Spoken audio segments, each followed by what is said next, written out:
Search the area. We need to find out what the cult wants with Pride.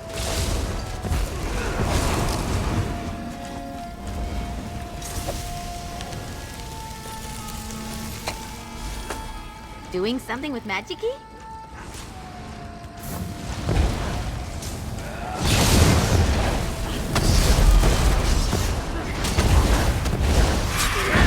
Bring the lightning!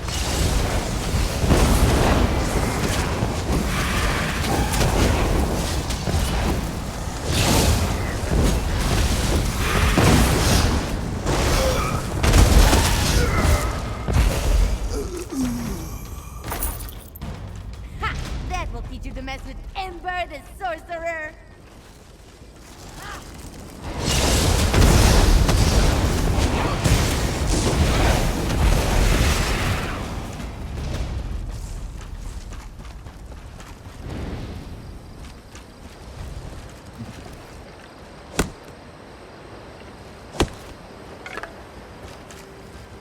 Over here, Walker. This was written by the clan mother. Could be important.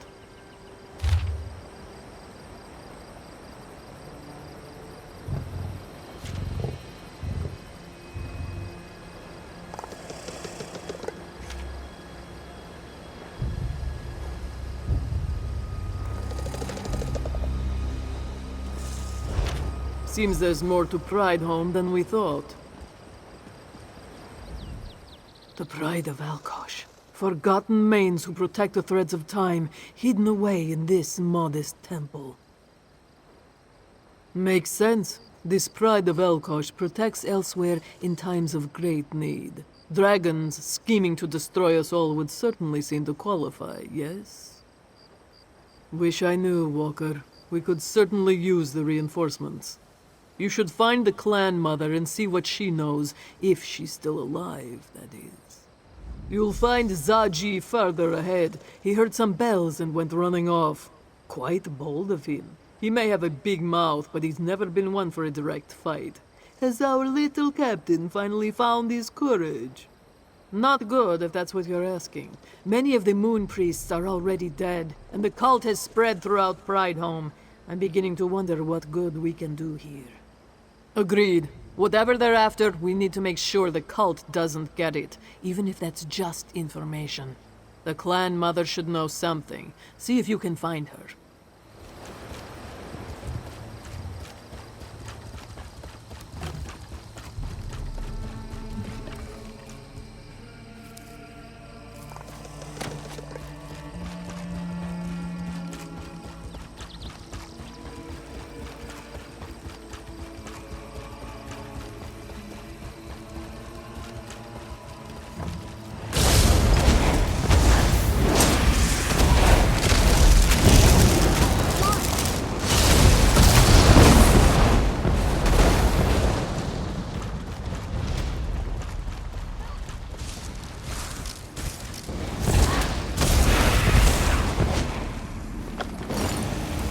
Hey, look at this! A letter from Mother!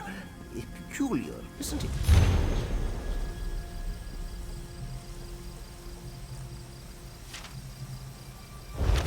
This one knew Mother could read, but he never saw her write. How does she hold the quill? A demon from the east, the pride of Alkosh. What is Mother going on about? Well, this one remembers something about the pride of Alkosh. They were warriors born during an eclipse, made them more sensitive to time and the call of the moons. For some, it gave them the wisdom to become a main, a leader. For others, they follow a difficult path, Walker. Born under dark moons, the drum of Lorkaj calls to them clearly. Or so the stories go. You should let Sai Sahan know about this. He's deeper within the compound. Maybe Mother holds the quill in her mouth? Can you imagine that? No idea. Mother's temple worships Kenarthi, while Pride Home appears dedicated to Alkosh. They're both of the 8, true, but... Actually, there is one legend that Zaji remembers. One of Zaji's favorites. There was once a Khajiiti warrior, blessed by Alkosh himself. She fought a mighty demon, drenched in ice and death. Though the warrior was able to trap the demon away, she did not survive the battle.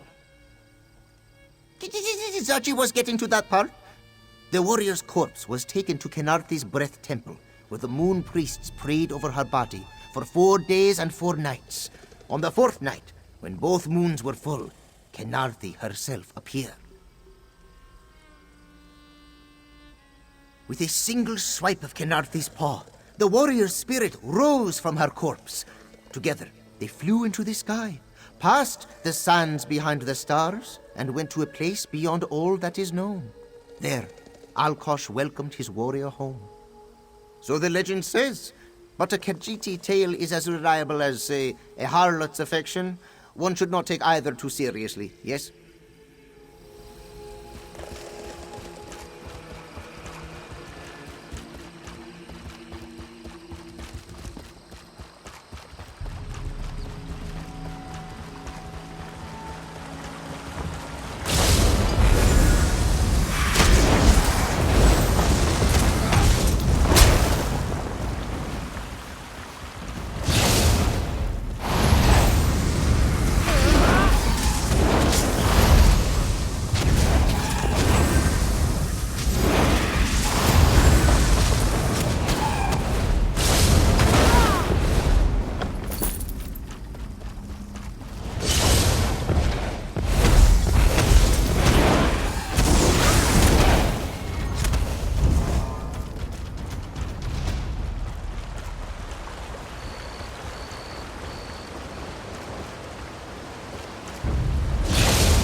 Just keep the pressure there and you should be all right.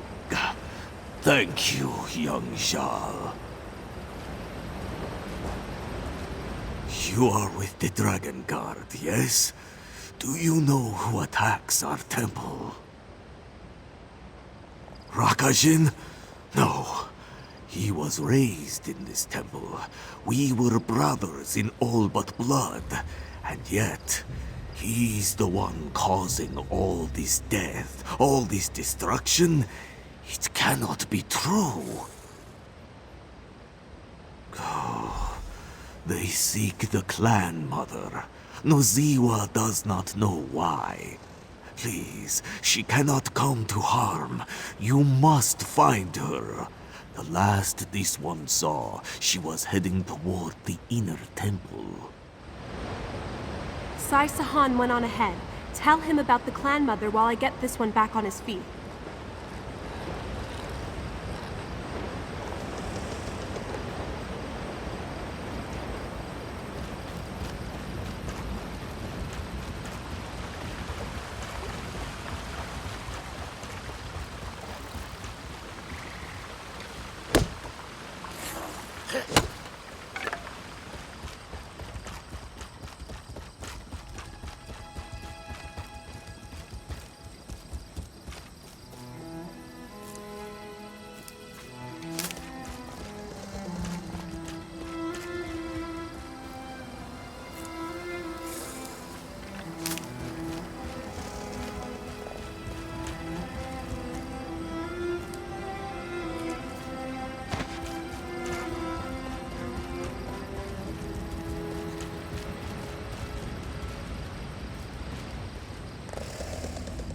The cultists moved through Prideholme swiftly.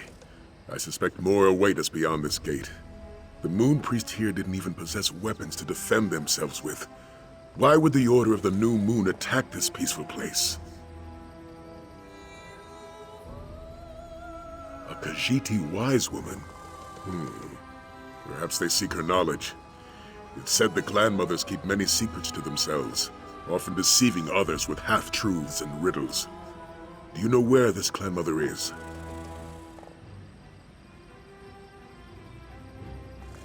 Then let's hope we get to her before the cult does. We should get moving.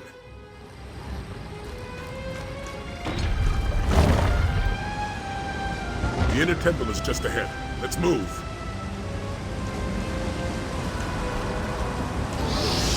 Oops. Nephilim decided to show up after all.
So much death.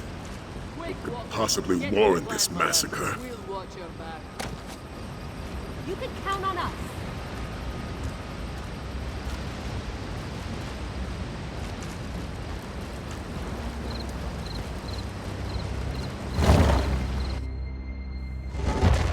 Sep's scales. See if she's still breathing.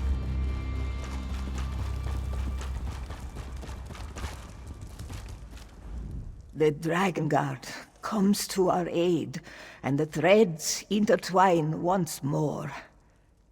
Izuni has one song left in her, though she may be too weak to sing it. Will you hear it? Then you must listen.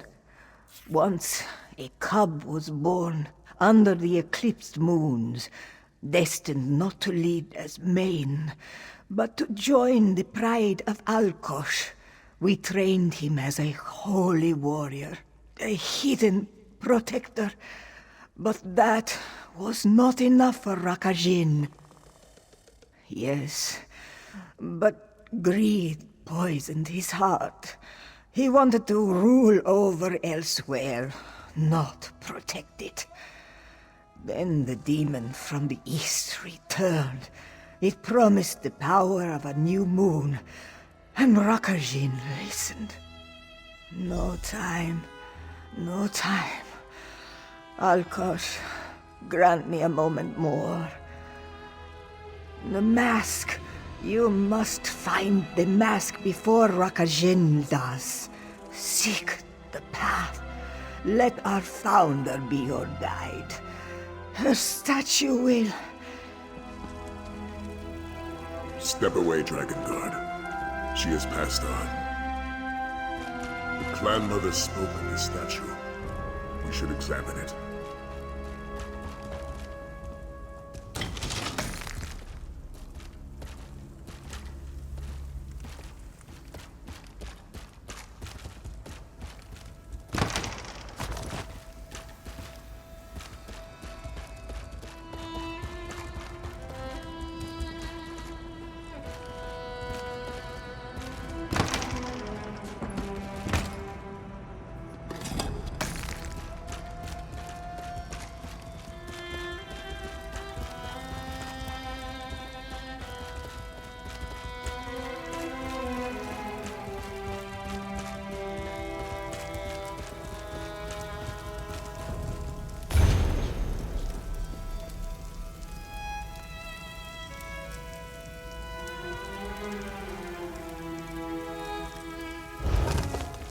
Of course.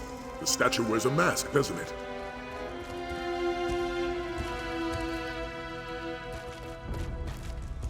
What did the inscription tell you? Jadari? As in the horn of Jadari? It seems Nephilar has some explaining to do. This Jadari must be part of the pride of Alkosh. Perhaps even its founder. Why else would they so prominently display her statue?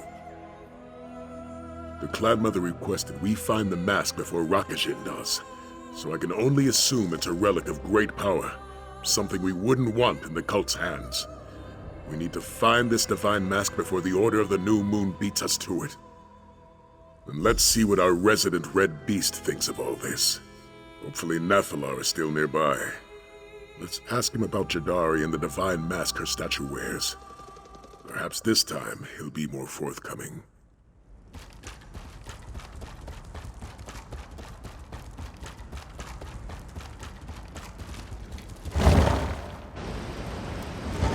Grandmother? We were too late. She's dead. How could Rakajin do this? Izuni was a mother to him, to both of us. Fate will catch up with Rakajin eventually. We'll avenge. Vengeance means little to the dead, Dragon God.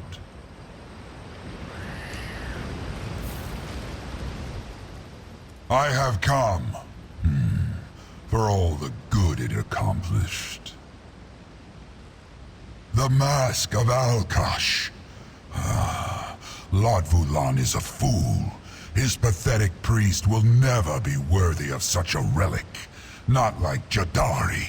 They chase that which they can never hope to control. Jadari, I called her Toshrakat, the founder of Pridehome, and the first of Alkosh's pride. She once wore the mask, yes, and I suspect her corpse guards it still. But none of this matters. Then learn the truth for yourself. If you seek the mask, speak with the clan mother of Kanarthi. It was her temple that cared for Jadari's remains. Seek the mask if you wish. I will deal with Latvulan. Another trip to Mother's temple. Oh no, I am not dealing with another one of your bouts of depression. Aelia will go. I will? I mean, of course I will. It's settled. You two will head to Kanarthi's temple and search for the mask. Casca, Saji, you're with me. I'm going to see all sorts of places traveling with you.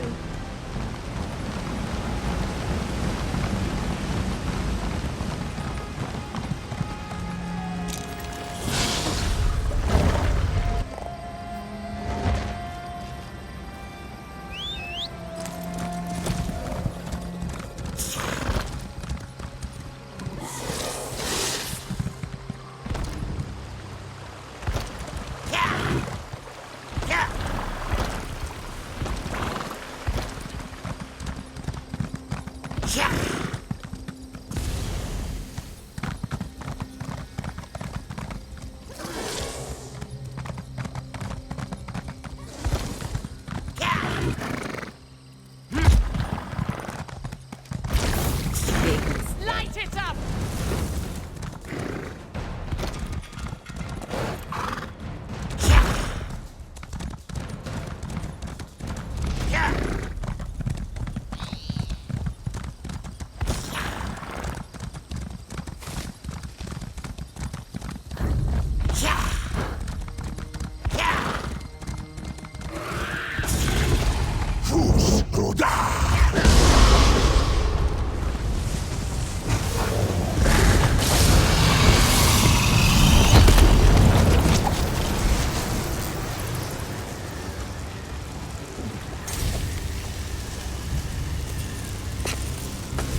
Magister Irin never let me watch him do this. It's so interesting.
Pardon the intrusion, Clan Mother, but we bring distressing news. You speak of pride, home, yes? And the death of Pardon the Hizumi. intrusion, Clan Mother, but we bring distressing news. You speak of pride, home, yes? And the death of Hizuni. You already know? This one heard whispers on the wind, making Narthi carry her to sweeter sands. Though Tidali consents the winds of death, she is blind to your motives. Tell this one, Dragon Guard, why have you come? Yes, this temple cared for Jadari's remains long ago. You seek the halls of the Hymen, a most sacred place. Its secrets have been passed down across the ages, though perhaps that tradition has died with Hizuni. Even if Rakajin finds the mask, it would reject him. He will never be worthy of its power. She did. Then perhaps Hizuni saw something in the tapestry of time that this one has yet to hear in the wind. Very well. Seek the statue of the Forgotten Main south of this temple. Just listen for the bells. You will find a bell stand by the statue, much like the one in our temple's courtyard. After so many years of neglect, Tidali is sure the bells are heavily tarnished. You should cleanse them before this one arrives. Very well. Ask what you will, Dragon Guard.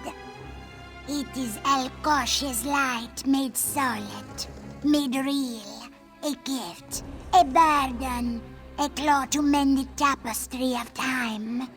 It is divine will that manifests for those found worthy. And yes, it is also a mask you can wear. Any statue of Jadari shows you that.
What? You want specifics? It grants the strength of Alkosh's divine will, the power to defeat forces that stand against the natural order. This one could sit here and theorize what precisely that means, but it would do little good.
Grandmother Hezuni was the bearer of those secrets, not this one. If you are found worthy of the mask, you will learn its power soon enough. But do not look to Tadali for all the answers. You know of Rakajin, yes? He was trained from a young age to enter the pride of Alkosh. Upon his death, he was to join Alkosh in a place beyond the sands, behind the stars. But that was not Rakajin's only destiny.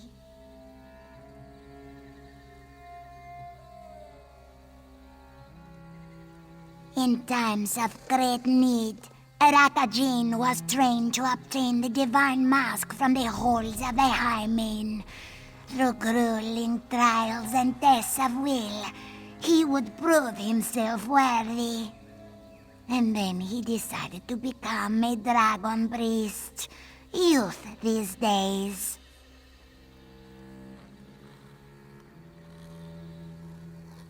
Precisely. And before you ask, no, Tadali does not know what these trials are. This one guides heroes to their destiny, just as Kanarthi wills it.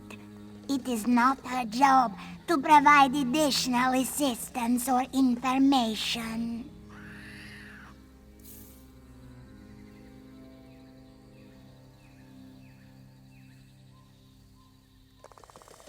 It is Alkosh's light made solid, made real, a gift, a burden, a claw to mend the tapestry of time.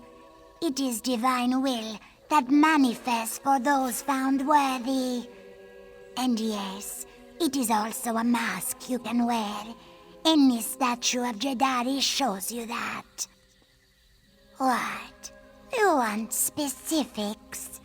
It grants the strength of Alkosh's divine will, the power to defeat forces that stand against the natural order. This one could sit here and theorize what precisely that means, but it would do little good. Grandmother Hezuni was the bearer of those secrets. No.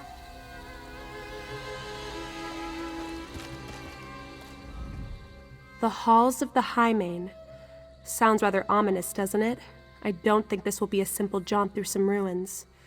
Let's just hope Rakajin doesn't find the mask first. Yes, I know the statue. Zaji and I passed by it the last time we were in Black Heights. It seemed to unsettle him, but he wouldn't tell me why. Well, no time to ask him now. I'll meet you by the statue. Of course I want to go with you. You'll need assistance, won't you?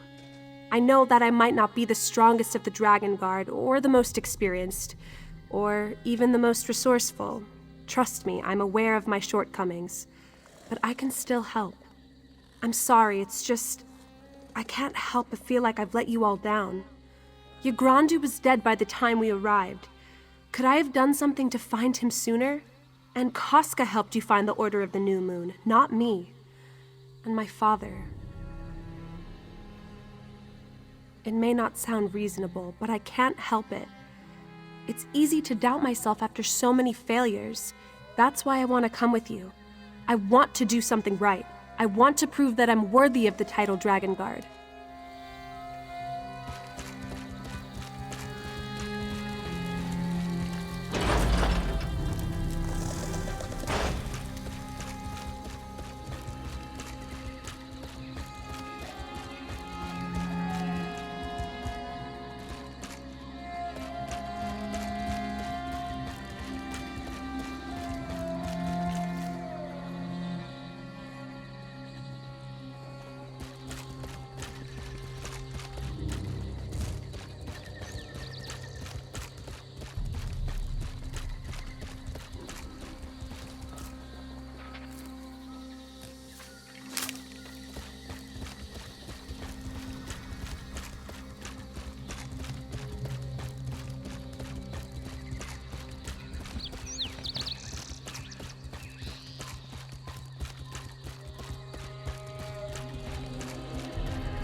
These bells look just like the ones in Khenarthi's Breath Temple.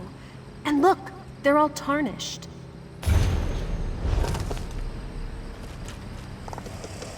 Clan Mother Tidali was right. The bells are tarnished from neglect. Why don't we perform the cleansing ritual? You just need to press the pedal there to start it. I imagine it will be similar to how you cleansed the bells in Khenarthi's Breath Temple. The small bells glow in a certain order. All you need to do is hit the larger bells nearby in the same order. That should cleanse them.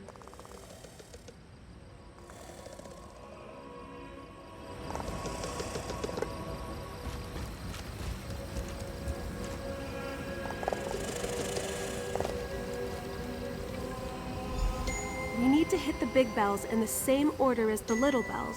They should be around here somewhere.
You did it! The bells are cleansed! Indeed they are. Well done. Come, Dragon Guard. Tidali must prepare you for the trials ahead. Khenarthi calls to you with gentle winds. She can guide you, but never carry you. With cunning, with speed, you must find your own way. Do you accept Khenarthi's blessing? The drums of Lorkaj beat strongly. Darkness creeps into your heart, and death claws at your throat. With strength, with courage, you must find the light. Will you face Lorkaj's darkness? Alkosh watches with a steady eye. His wayward children have forgotten their purpose and threaten to destroy the natural way. With reverence, with virtue, you must claim his mask and mend the threads of time. Will you walk the path with pride? Khenarthi's sweet winds, Lorkaj's black heart, light to follow and darkness to thwart. Cunning and strength, virtue and pride, may they prove worthy of mask divine. The way is opened, and so Tidali's part in this ends. It is up to you now, Dragon Guard.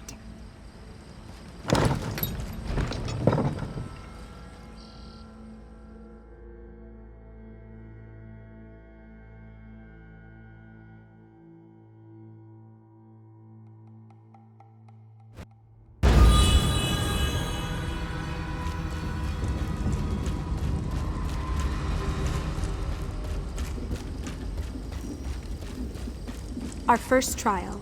Looks like we'll have to find a way across. Those poles certainly look like grappling points, don't they? Perhaps that's how we make our way across the cavern. Or should I say that's how you make your way across the cavern? We only have the one.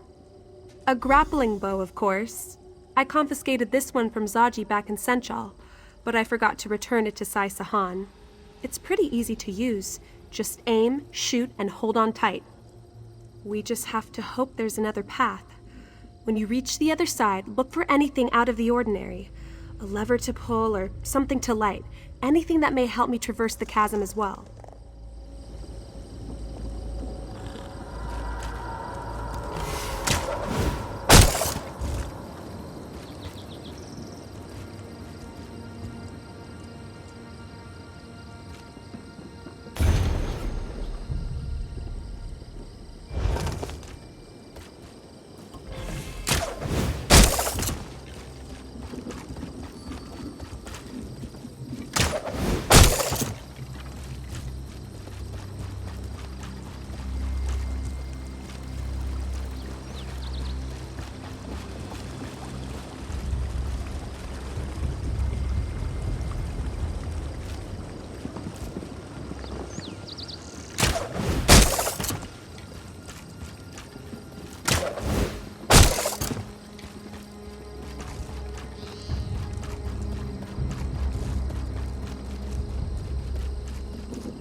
Whatever you did, it worked. The door just opened. I'll meet you on the other side. Good work. Now let's see if we can find that mask.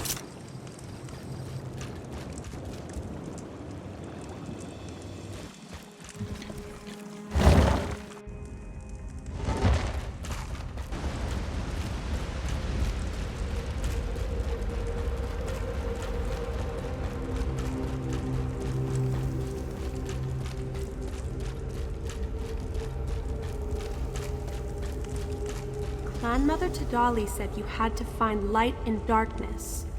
Why don't you try igniting the braziers?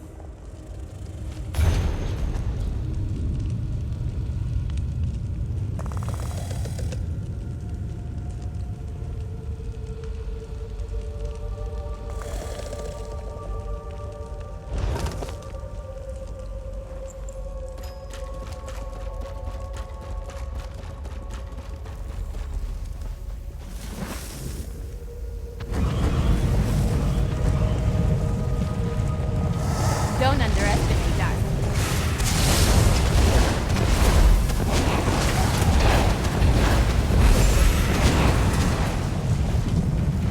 Arrows up and ready.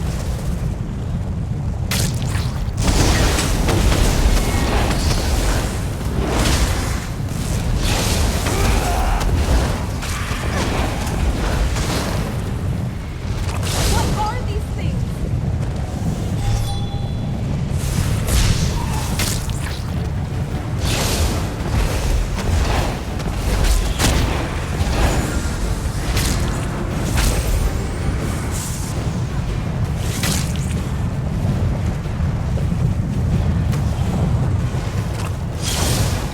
Get ready to fight. I can feel it pounding in my skull! Can't you hear it?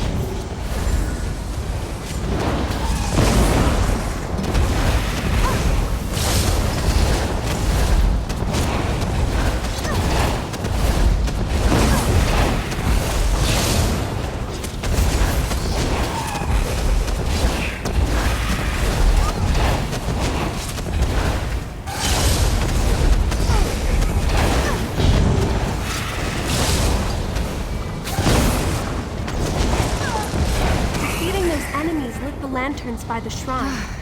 I was Seems like having we're on the fun right with that path. one.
Let's do the trinket.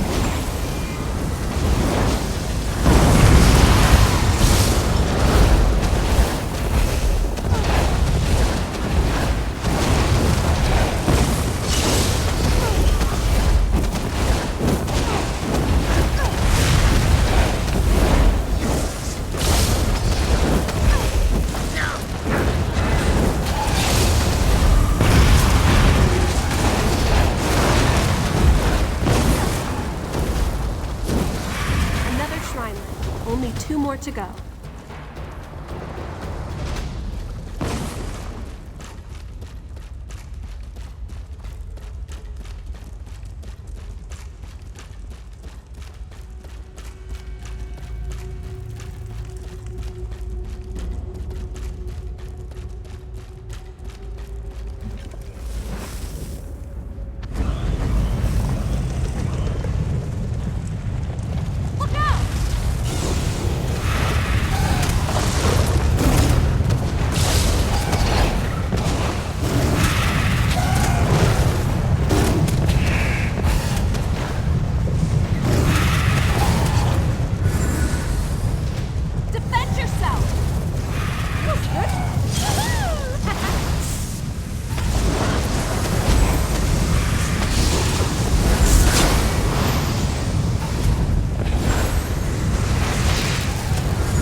Only 1 shrine left to light.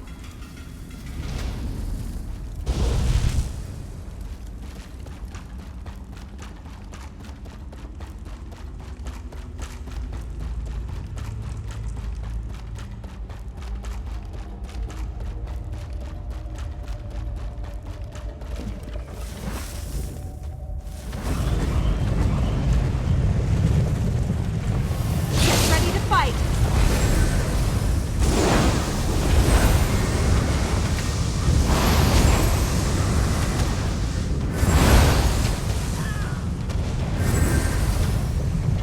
At the ready.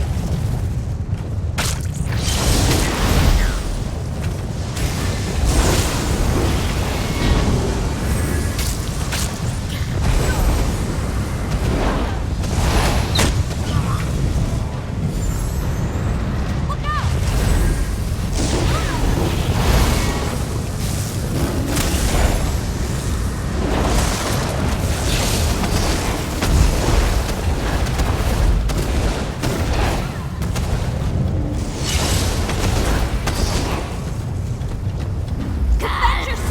Tamriel welcomes you. Join us in her darkness.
stones.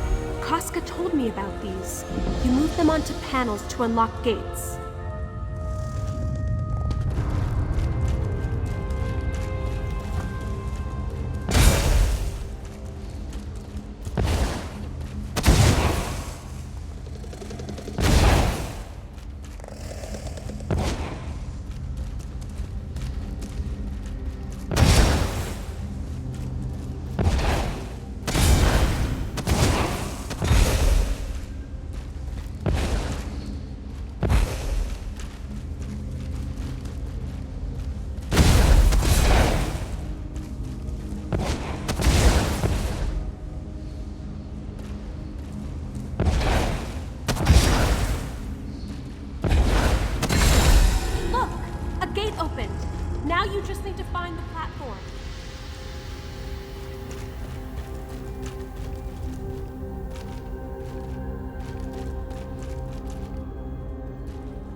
hope this is the last of these trials.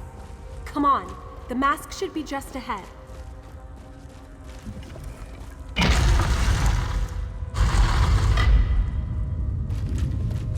That's a statue of Jadari, isn't it? Let's see if there's an inscription.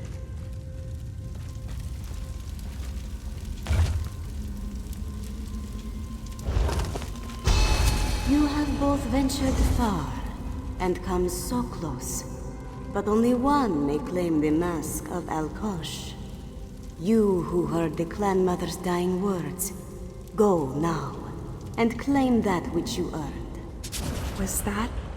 Well, Jadari has spoken. Only one hero can claim the mask, and that hero seems to be you. Which makes complete sense, of course. You have done the lion's share of these trials. I'm just glad I could help you get this far. I could go back to Sai Sahan and report in, but that doesn't feel right to me. With so much at stake and so little time left, I want to do more to support our cause. You're right. I need to focus on my strengths if I want to help the Dragon Guard. I've always been good with diplomacy. Perhaps I can help gather allies, though I'm not sure who I would even speak to at this point.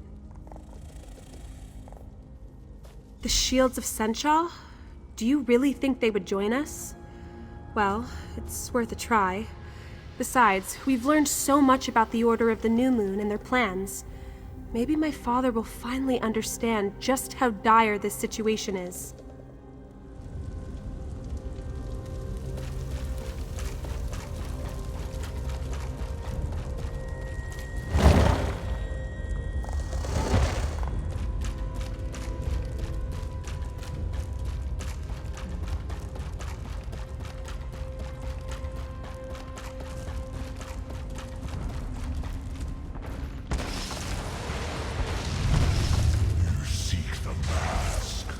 Very well, my champion.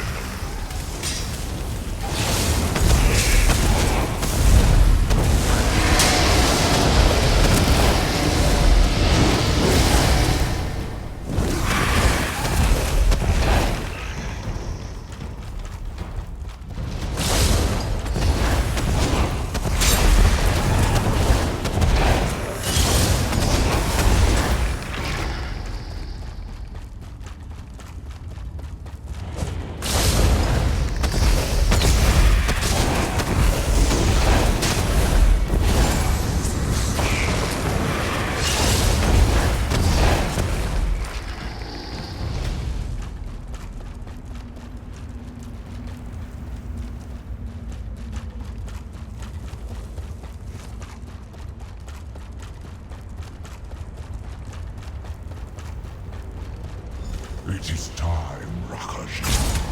Sorrow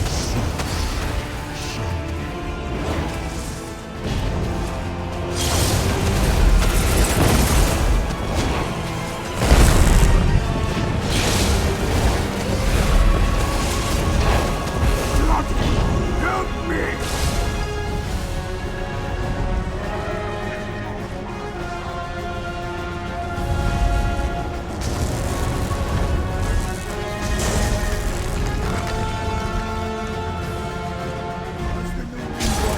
I shall rise with it!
My friend, you look like you've been to oblivion and back. What matter of trial did you face? By my honor, that's good to hear. With Rakishin slain and the mask in our possession, we're much closer to victory. And it's all because of your efforts. Here, take this. Another interesting item I found in the Sanctum's vaults. With his dragon priest defeated and his plans foiled, Lotvulan is more vulnerable than ever before. We can't let this opportunity pass us by. The time has come to put an end to this Order of the New Moon. Sept Scales. Why would he challenge Lotvulan on his own? This is no time for anger. I may not agree with Nephilar's actions, but we need to defeat the cult. We must find our dragon ally. Journey to Senchal and speak with General Renmus.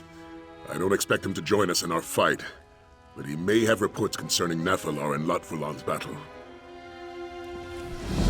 No need to travel to Senchal, Dragon God.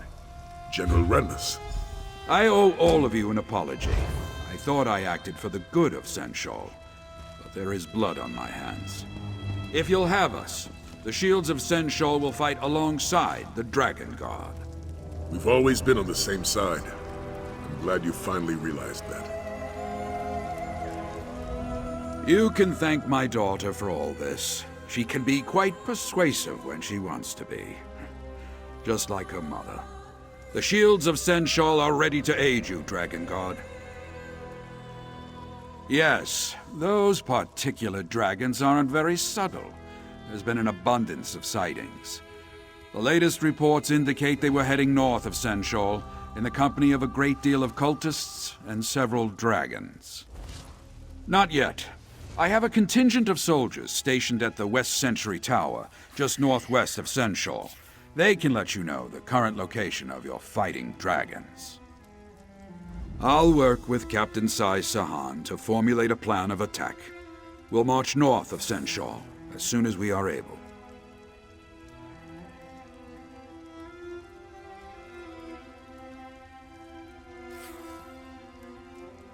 To be honest, I've been mulling over this alliance since you first entered my office. But I was certain that if I left Senchal defenseless, it would fall to ruin, just like Cyrodiil.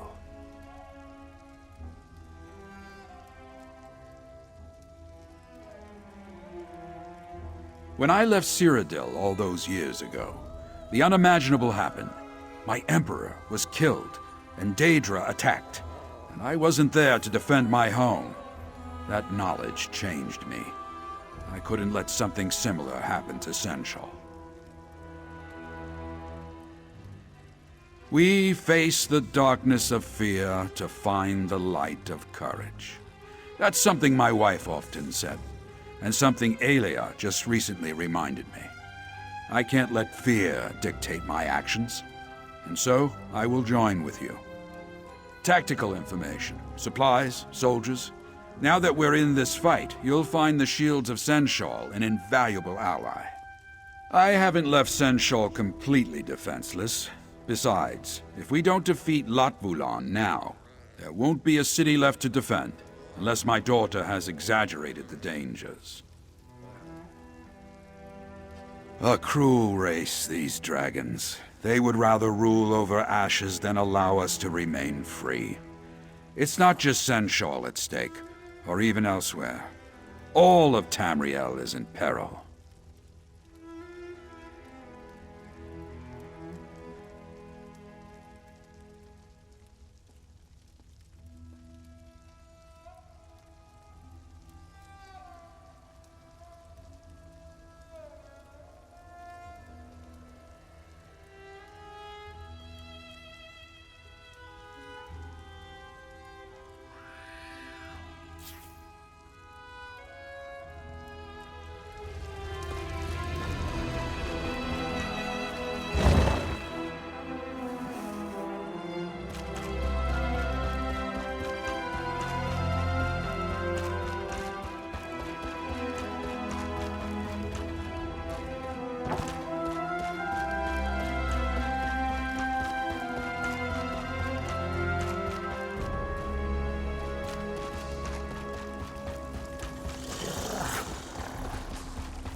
can't believe it.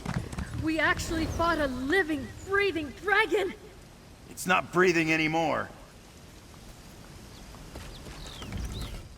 Nathalar was lucky we made it here so fast. He was surrounded by at least 5 other dragons, but they scattered after we took this one down.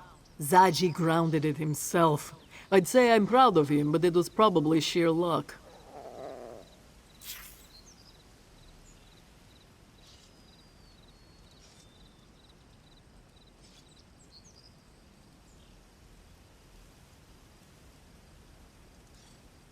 I'm not sure.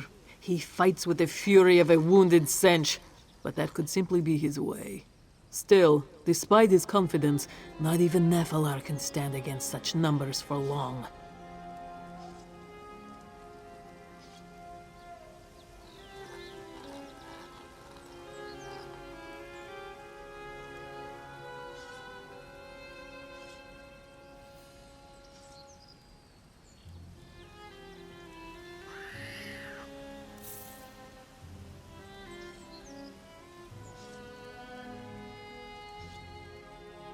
Nathalar and his enemies flew out of sight, but the tower may offer a better vantage point.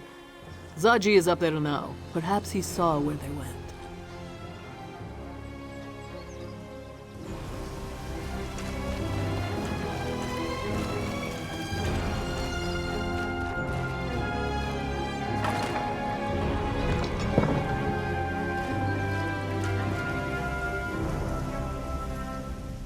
Did you see the corpse walker? A dragon! Zaji! Killed an actual dragon! Ah! Oh, the moon singers will tell tales of our adventures for generations to come! Zaji, the dragon slayer! And his heroic associates. Not since he flew by. To be honest, things weren't looking good for our scaly friend. An entire rage of dragons chased after him. Zaji doesn't think Latvulan is interested in a fair fight. Zaji lost sight of them. They're fast and loud. And this one can't help but wince every time they shout. Is that really just him? Wait, looks like they're coming back around.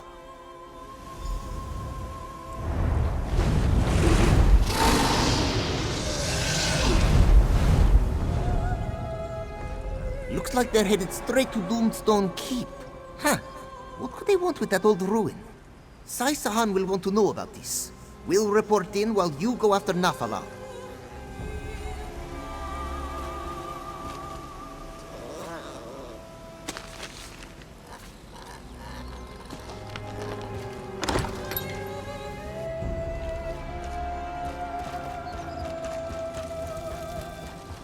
I know a hunt when I see one walker. Find Nathalar before they overwhelm Are we going to him. race?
Look, above the ruins. Battle ends here, brother. Nephilar has fallen. We need to get into that keep.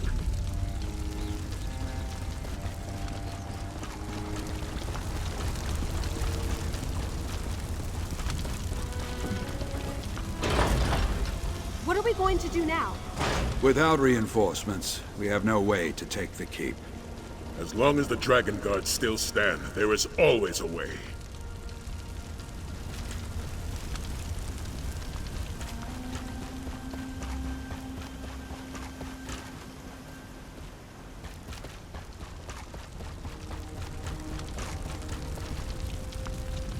Damn that dragon's pride. If Nephilar had only broken off and regrouped with us, it seems we have no choice but to rescue the beast. Are you with me? General Renmus will lead a secondary team to keep the cultists occupied. That should give us time to search for Nephilar. By Lecky's blade, I just hope he's still alive. We'll be hard-pressed to take this keep without him.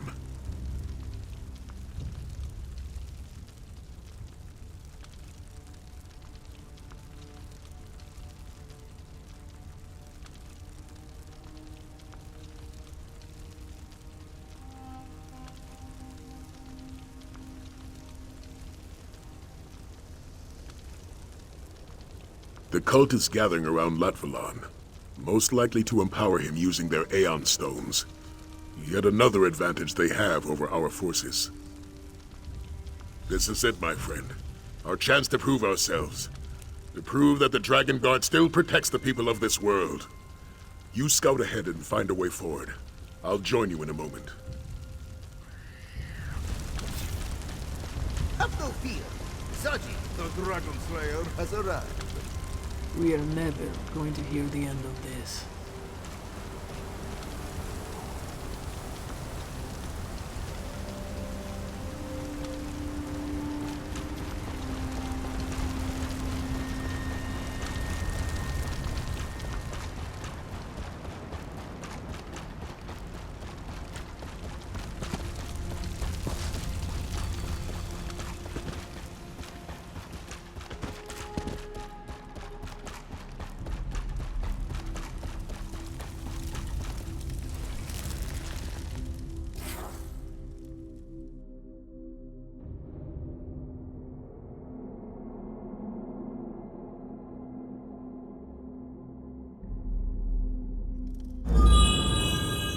Stay sharp. We don't know what might lurk in these caverns.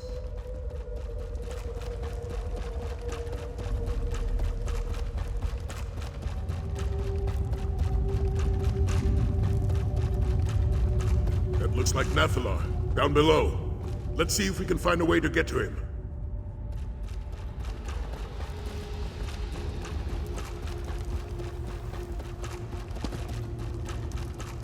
Hold a moment. There's some kind of message written on that tablet.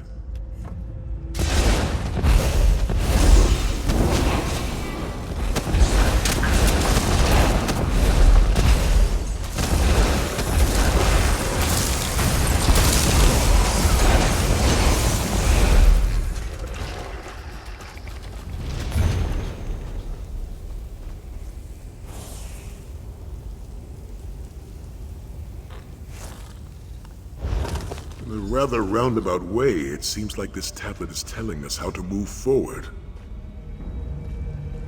It seems there's more to Doomstone Keep than first meets the eye. The inscription says to create light with a divine mask, which I can only assume refers to the Mask of Alkosh. Did the Pride of Alkosh occupy this keep? Yes, the Black Beast. One of the Dragon Guard's greatest foes. A dragon of mighty power, which would indicate that this inscription was written by the Dragon Guard. But what were they doing here? The Dragon Guard and the Pride of Alkosh. We're getting ahead of ourselves. We need to find Nephilar, first and foremost. According to this inscription, the mask can somehow be used to light fires. We should search for unlit torches or braziers.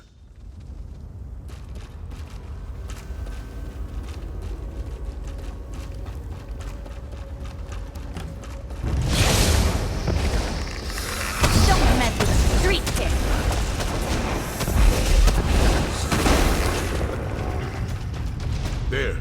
Let's see if the mask responds to that brazier. That must be the Black Beast facing off against the Dragon Guard. Looks like a Khajiit warrior is leading them.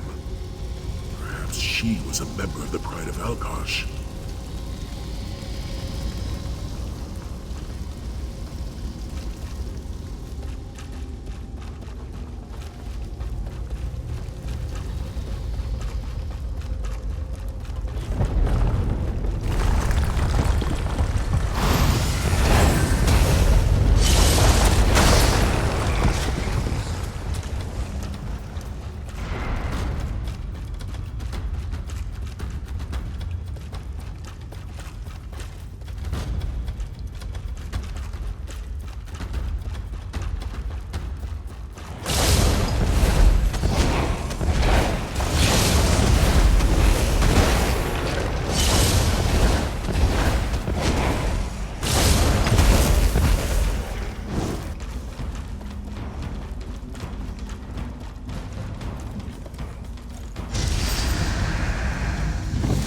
pt warrior from before.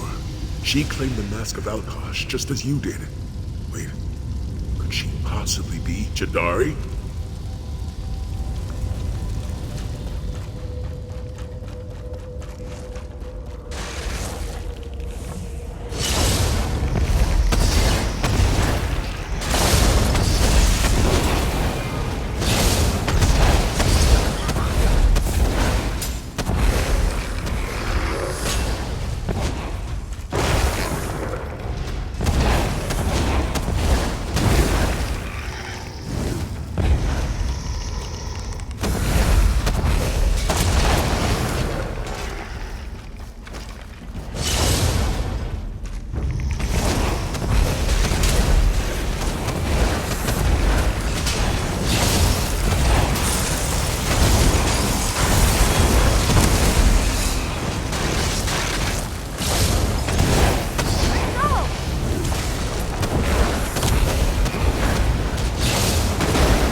That's Nathalar.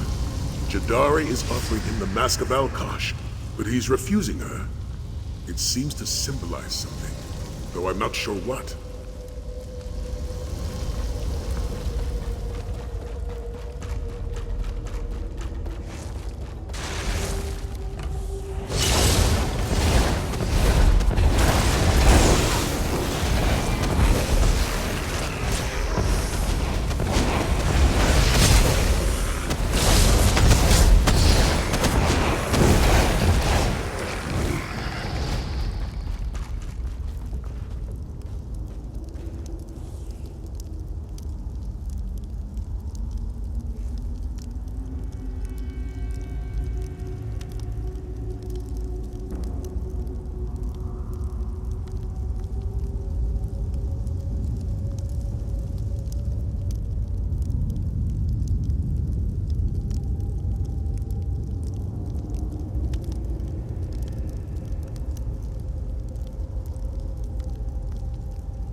I understand now.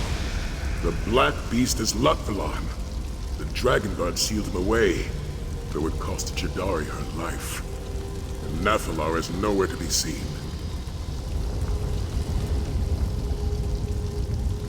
Jadari joined the Dragon Guard to take down a fearsome dragon. The Pride of Alkosh called him the Demon from the East, while the Dragon Guard named him the Black Beast. But his true name is Latvalon.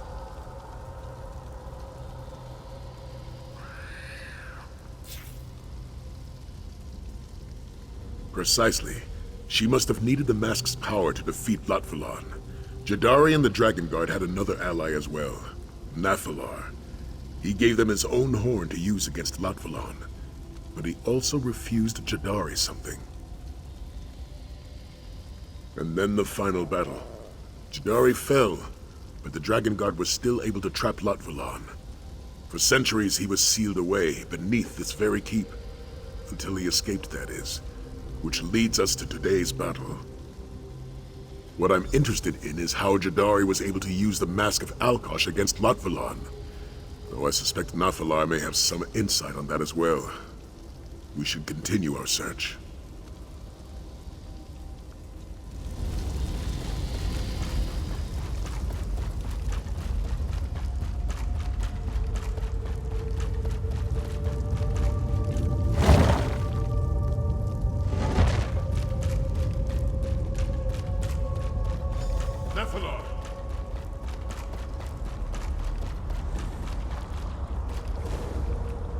Jadari. No. It is you, Hunter. Deju. Time blurs. It is the same as before. I can feel Latvulan's icy malice permeating this chamber. So this was his prison, was it? And now he has assured that it will be my grave.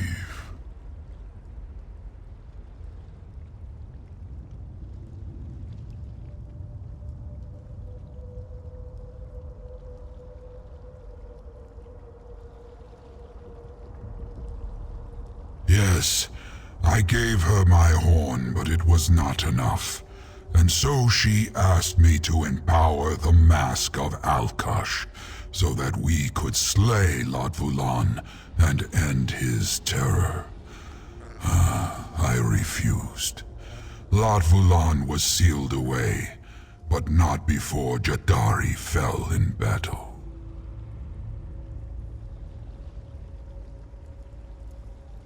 It takes two wills to awaken the mask. One is a champion of the pride of Alkosh, a warrior who has proven themselves worthy of the mask's power. The other must be one of my kind, a dragon.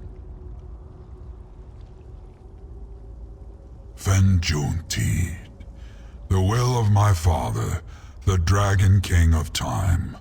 All Dove seek dominion, and so it is a king's command that is our bane. I will not turn away from you as I did Jadari. I will not repeat the past. I will join with you and empower the mask. You are a worthy ally, and a champion of my father's will. Only together can we hope to defeat Latvulan. Raise the mask before me. It is time.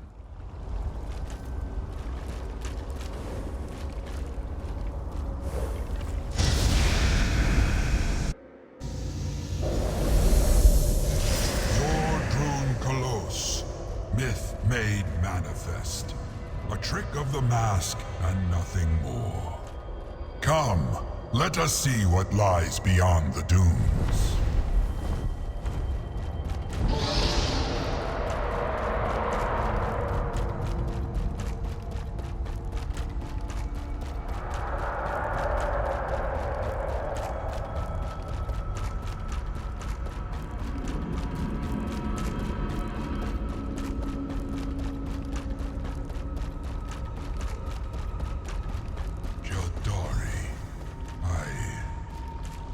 Apologies never did suit you, Nafalar. You are here now. That is all that matters. A new champion walks in Jadari's stead. We can still make things right.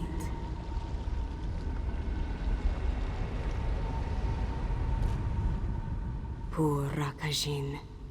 It was his destiny to walk these sands, you know. To join with the pride of Alkosh. But greed drenched his heart like a freezing rain, sapping all its warmth. And so, it fell on your shoulders to walk this path instead. Dragons, yes. And something far worse as well. Latvulan, the demon from the east. It was not enough to seal it away. You must succeed where Jadari failed. You must banish the demon unto eternity, as Alkosh wills. Latvulan is the torment of chaos, a shadow wearing a scaly hide.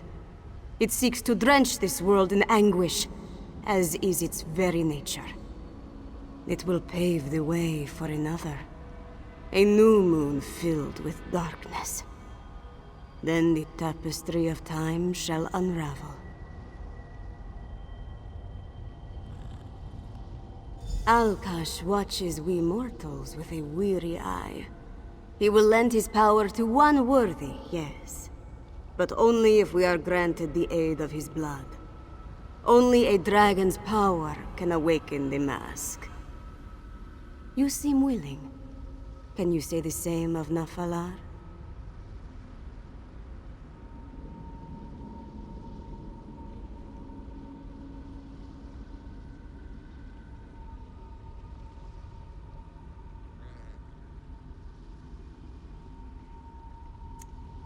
Of course, Mask Bearer. Jadari is sure you have many questions. Just don't expect too many answers, yes?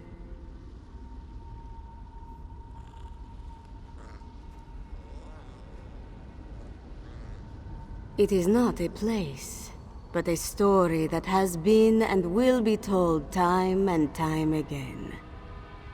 We are within the tapestry and without it. Wrapped up tightly in its threads, even as we desperately try to untangle them.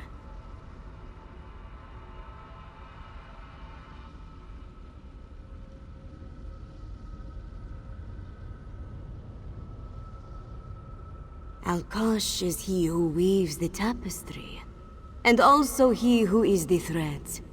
They unspool from the tip of his tail. When the thread ends, there will be nothing. We are all woven into his tapestry, Walker. We are always within the realm of time.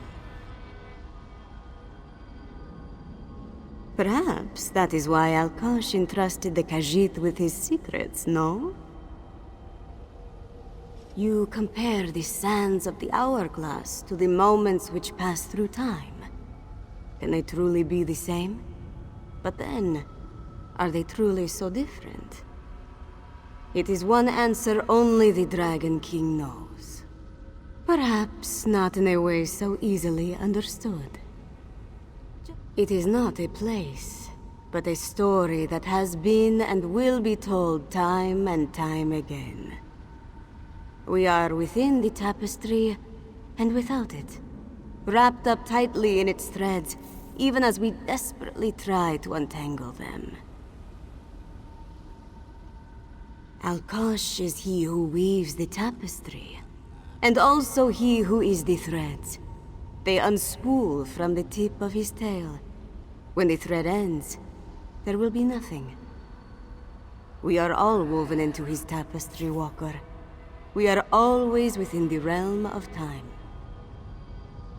Perhaps that is why Alkosh entrusted the Khajiit with his secrets, no?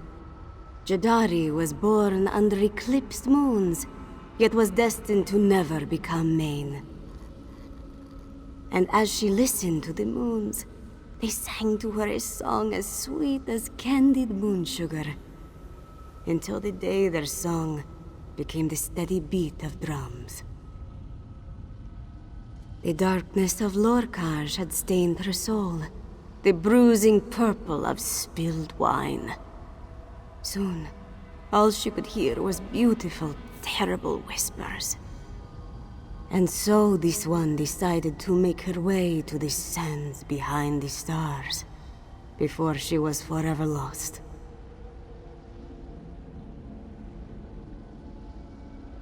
But Kenarthi carried Jadari not above to the stars, but into the darkness that had settled in this one's heart. Jadari was given two gifts, a lantern to guide, and a sword to protect, and both shined with Alkosh's divine light. You walked the halls of the High Main, have you not? You proved yourself worthy, and were gifted the mask of Alkosh. Those trials, those halls, they reflect Jadari's battle, deep in her heart. A battle that she won.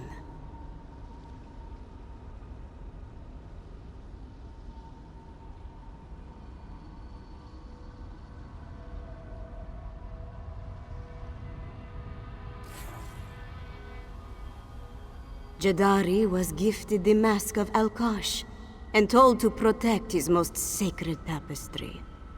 To slay a demon who would undo all of time. But now that duty lies upon your shoulders. Bear it wisely.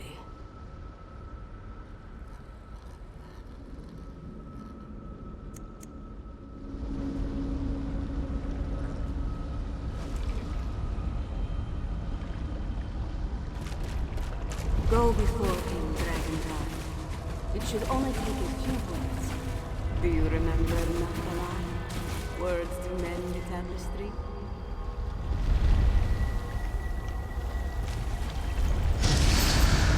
Dragon King above, Ormahu Hansu.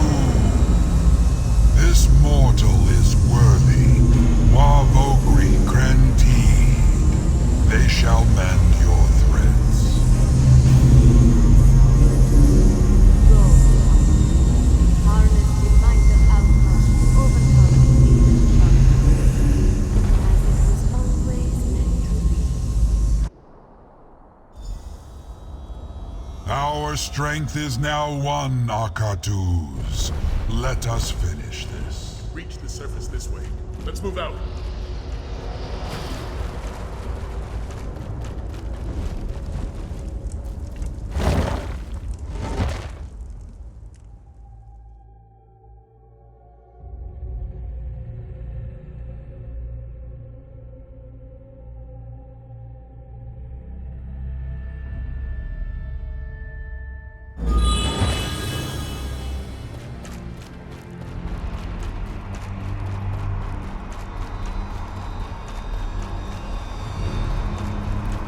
Cultists use the Aeon Stone to empower Lockdown. We must hurry!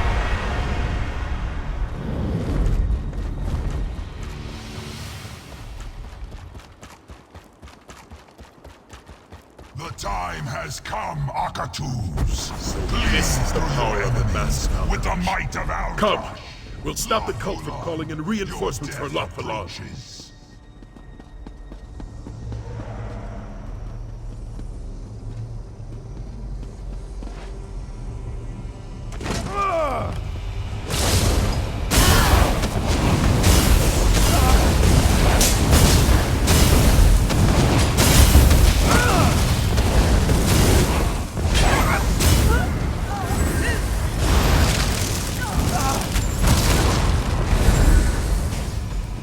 This is the power of the Mask of Alkosh.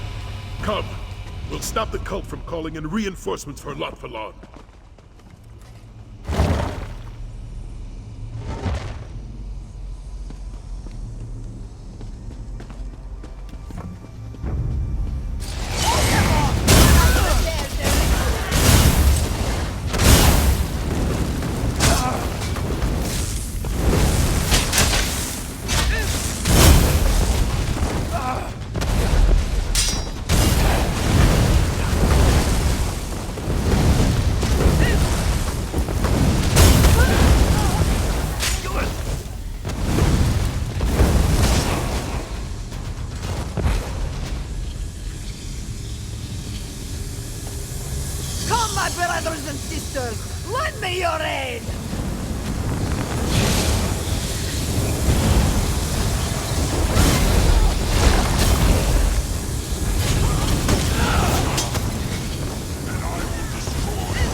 Onward! We have a dragon to slay.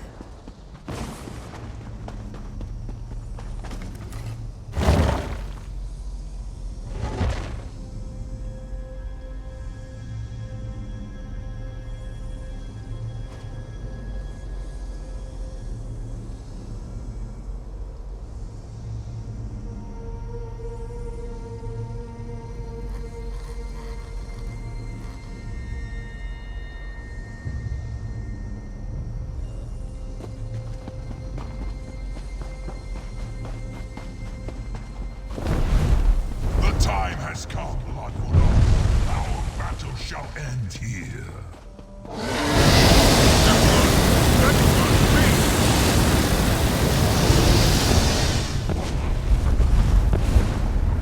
I know not how these mortals revived, but they shall not do so again.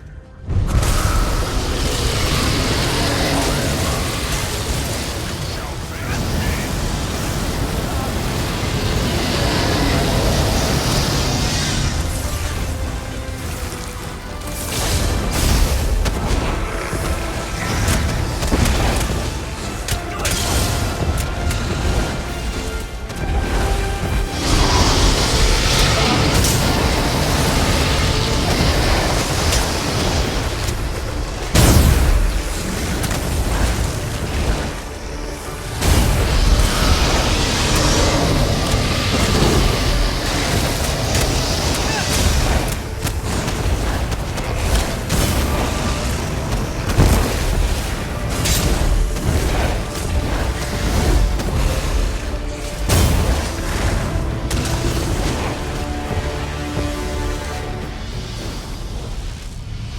Have you no more corpses to call upon, Lord Vulan? I need only my own might to defeat you.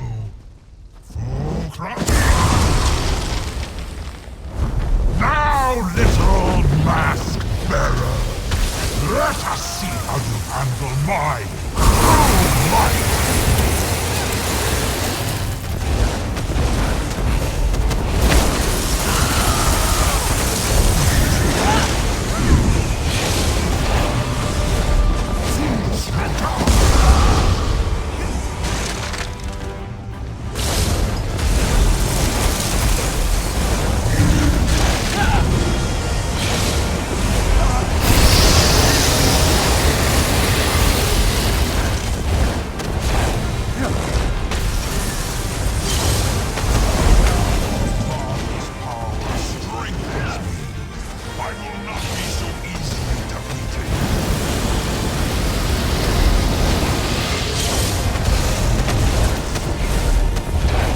See about that!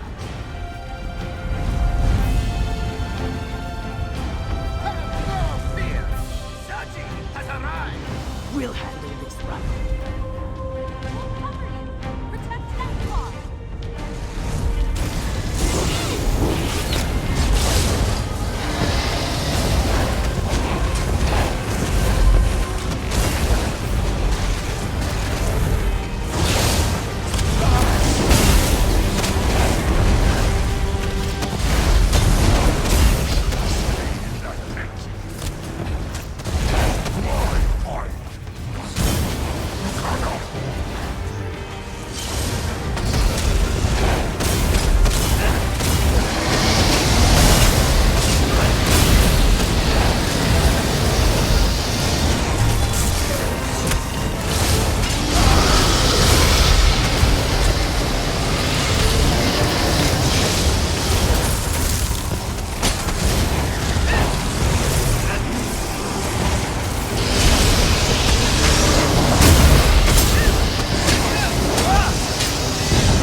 Well fought, Dragon God.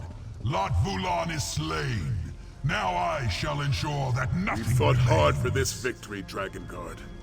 To save the people of Elsewhere, of all Tamriel, from Lot Vulan's tyranny. But our battle does not end here. Like those who came before, we'll fight the dragons that plagued this land until the day that plague ends. And for all those who lost their lives today, I say this prayer. May your flames burn eternal.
Amazing. I have to write Magister Irin about this one.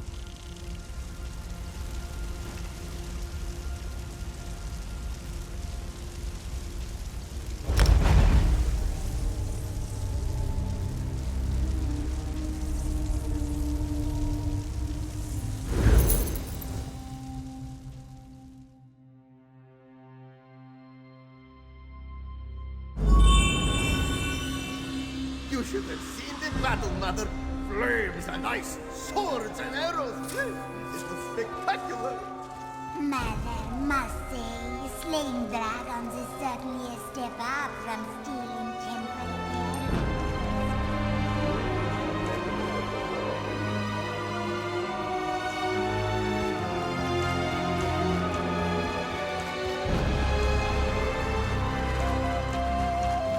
Hello there, hero.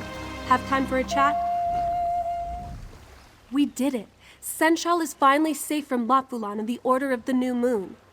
There are other dragons to contend with, of course, but we'll defeat those too, won't we? Just like the Dragon Guard of legend. I've actually been thinking a lot about that, our order. I honestly wonder if it will last. Maybe Zaji and Casca will get bored and seek out another adventure. Maybe another threat will call Saisahan away.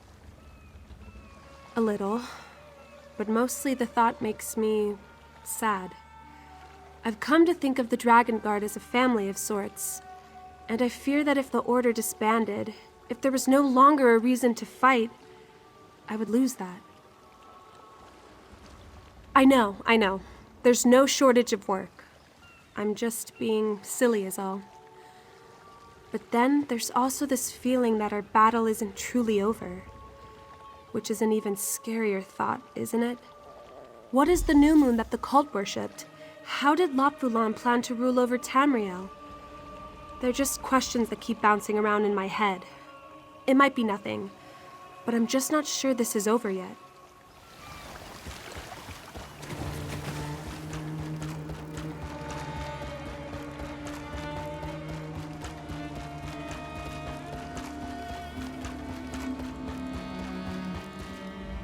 Zaji knew we could do it. There was never a doubt in his mind. After all, we are the Dragon Guard, right? The scourge of dragons far and wide. Well, Zaji will admit there was 1 or 2 moments of doubt, but they passed by very quickly. He hardly noticed them at all. You know, Walker, forget it. At the danger of sounding boorish, Zaji just wanted to thank you for all that you've done. When this one left Black Heights, it was to seek adventure and glory, and so he bought a fine vessel and assembled a gallant crew. However,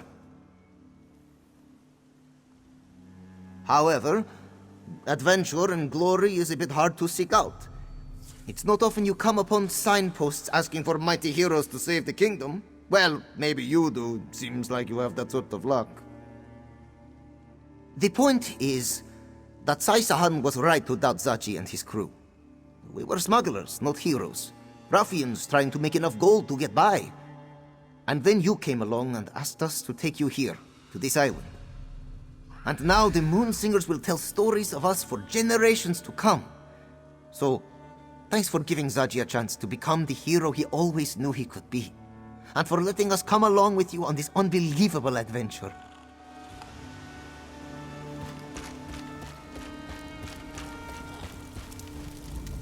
Excellent fighting out there, Dragon God. Of course, your work isn't done. There remain plenty of dragons for your order to slay. But I swear to you, from here on, that the shields of Senshal will aid you however we can. We'll continue to protect Senshal and its citizens, of course. Try our best to keep order. But I do have plans beyond that. One day, the shields of Senshal will protect all of Palatine.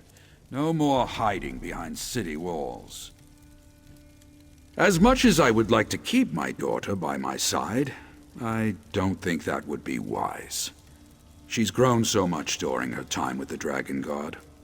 Her place is here. I couldn't be prouder of the woman she has become.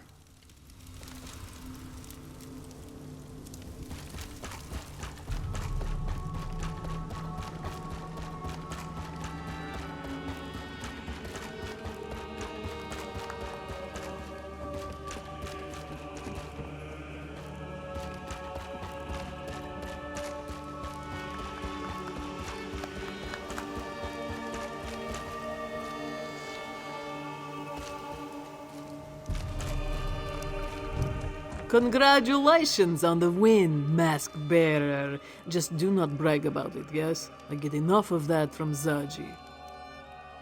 Not dead, which is better than I expected. It all worked out though, didn't it? Aelia protected Senchal, Zaji became a hero, Sai-Sahan ended a grave threat to Tamriel, and you got to be the mighty hero at the center of it all. I'm a simple Senshrat walker. There was an enemy, and I killed it. What greater satisfaction is there? My only regret was not killing Latvolan sooner. Many of my people died because of him and his cult. And all for their own protection. They were too afraid to fight the dragons that terrorized their land, and so they joined with forces that they did not understand. And many suffered because of that. I won't forget that.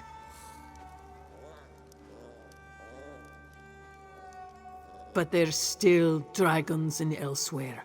Cruel, terrible dragons who want nothing more than to kill and destroy and conquer. And I won't let them. As the moons are my witness, I'll hunt them all down, every last one.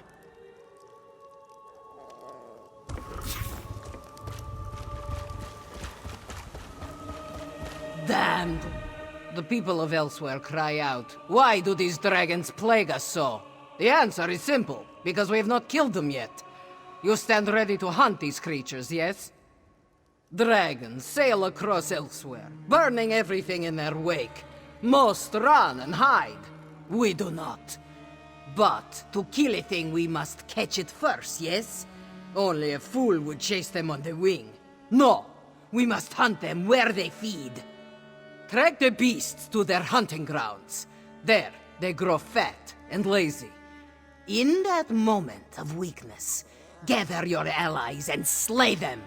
A simple task, but a grave one. The dragons must die, Walker. Will you do this for the Dragon Guard? Those dragons will not kill themselves. Go, now! Yes. The others busy themselves with dusty old tomes and fancy rituals. Feh! Jizbari has no stomach for that foolishness. Did we come to this place to talk or to make war? This one says, get on with it. Jizbari saw the beasts up close, just after they erupted from Kunzari's trap. They savaged the surrounding hunting grounds, killed hundreds of hunters as well. This one's nephews burned like kindling in the first days of the disaster. Not as sorry as the dragons will be, Walker. Chisbari studied them from a distance for many long days and nights. Now, this one knows their habits, their weaknesses. Some see them as gods. This one sees only quarry.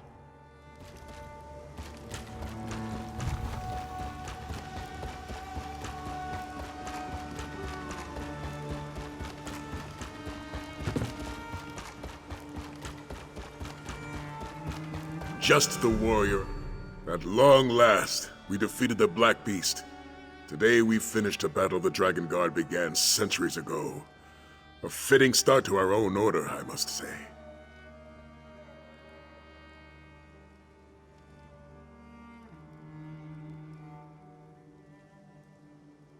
Brooding as usual. Nephilar may have pulled through as our ally, but he's still not one for socializing with mere mortals.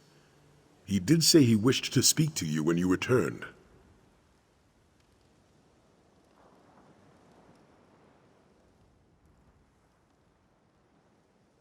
If the subject comes up, let Nephilar know that he's welcome to recover in our sanctum. He's our ally, and the Dragon Guard takes care of its own.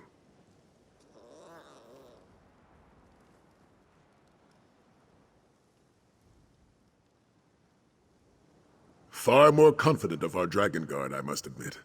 When we first formed our order, all I saw was a ragtag band of smugglers, ill-experienced and naive in the ways of battle. Ah, yes, young Aelia. How could I forget? But now I look around me and I see soldiers, tried and true. Warriors who are willing to lay down their lives to protect elsewhere. And if that's not in the spirit of the Dragon Guard, I don't know what is. Captain? Yes, I suppose I am, aren't I? It's been a long time since I last held that rank. I failed to uphold my duty then. I allowed my Emperor to die, and watched as our empire fell into the clutches of Daedra.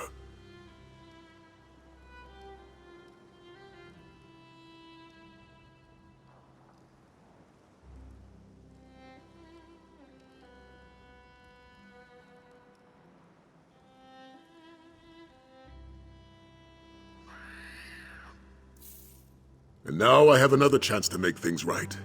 Not in the Empire, perhaps, but here in a land that has a great need for a Dragon Guard to watch over it. And I expect your help as well, my friend. As always.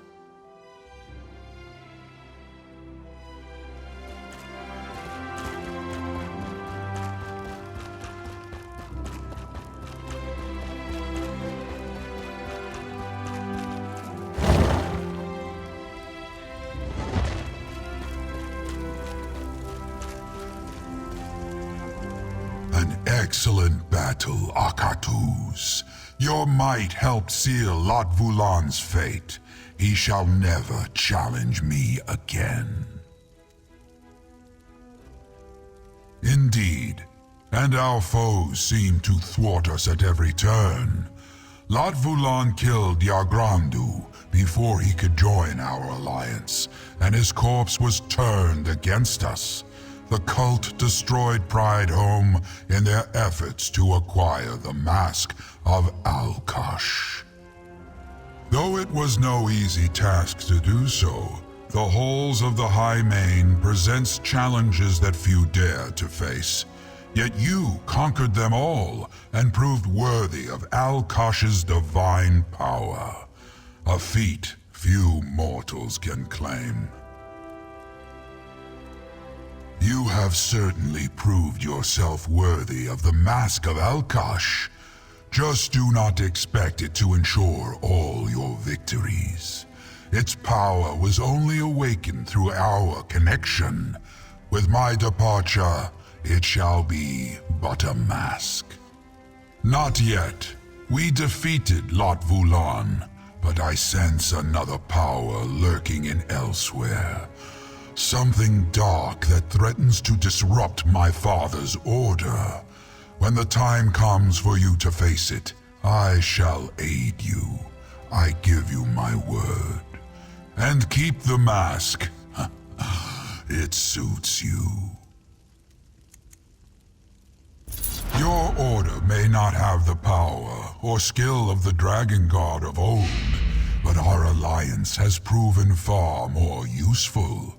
Latvulan is destroyed. He shall never rise to face me again.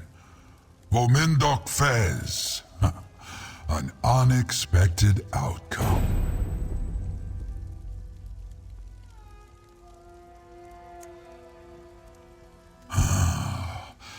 I feel it out there.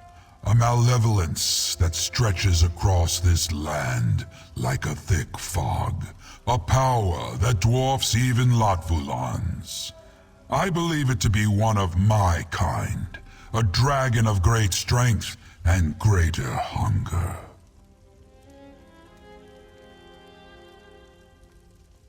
All Dove seek dominance. For some, that desire is too great to control. An all-consuming hunger to rule over all. I sense this now. A dragon who will not rest until he gains absolute power. It is an honor that few mortals have received from my kind. Dovazin, a dragon name. Once I called you Hunter, now you are Akatuz. Everything. You are Hunter still, yes. But now you are proud, unbroken, bound to my power by the Dragon King of Time, defender of my father's will, and so I honor you with a dragon's name. She was a warrior without equal. When Latvulan first came to these lands, many tried to defeat him, but only Jadari was wise enough to seek my aid, brave enough to face my might, worthy enough to be gifted my horn. She was kind, immeasurably so. I suspect she had overcome a great sorrow, for she had a way of finding the light in the darkest of times, the good in the cruelest of souls. And she was strong in body and heart, strong enough to brave anything.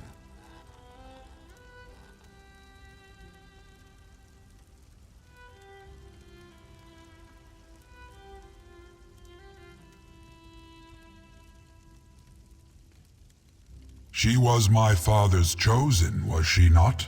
To earn Alkash's favor is no small task, and so it is only fitting that I show her a similar respect. But enough of Jadari. Let us discuss another topic.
Lots of good opportunities for pickpocketing here.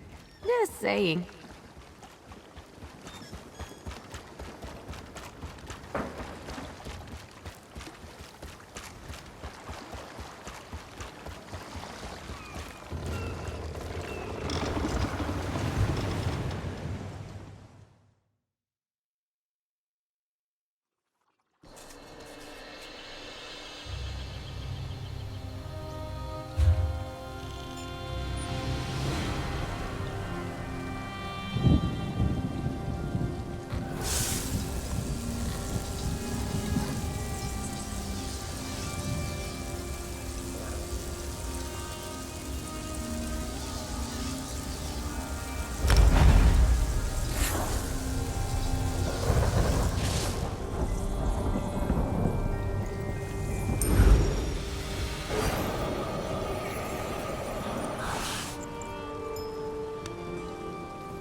Only the finest merchandise.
This place gives me the creeps.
Hey, don't go putting off my duties.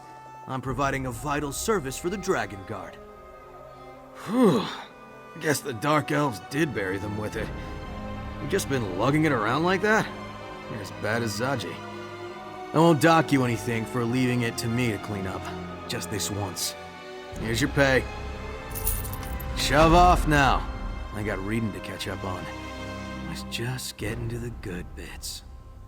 Got tipped off on some new moon plotting in Deshaun. One of their couriers paid a visit to a nasty clan of orcs in the mountains southwest of Narcissus. Word is, they're still in the area. Catch up to the courier and see what sort of deal they cut. Brain them! Actually, brain them anyway. One less cultist to give us trouble. Take any messages you find and bring them to me, but be discreet. The orcs and Moloch's Maul aren't friendly. Less so if they're working with the new moon now. You're, still standing here. You waiting for me to say dismissed or something? Kinda like that. I think they'll take gold for any cause that'll pay them. And this clan don't need much encouragement to pick a fight. Dragon Guard's got enough problems dealing with actual dragons. Don't need more toadies getting in the way too. They aren't talking about the weather. Maybe we'll see what they're up to. Better yet, we learn what they're offering the orcs, and do them one better. Now get moving. Won't learn a thing if that courier takes off while we're jawing.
Doesn't seem like I'm getting much done here.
This later on.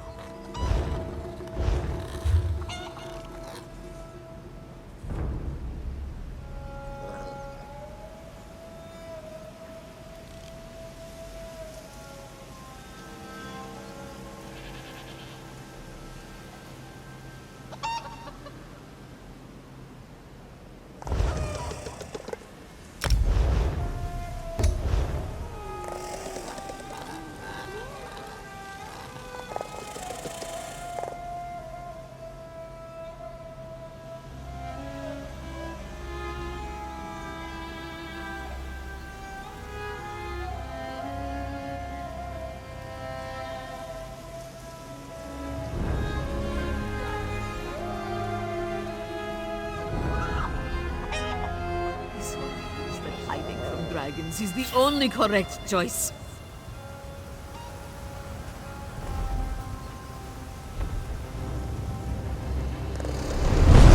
This is so much better than reading. It's huge. Let's take it down.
Fate needs you, Proxy.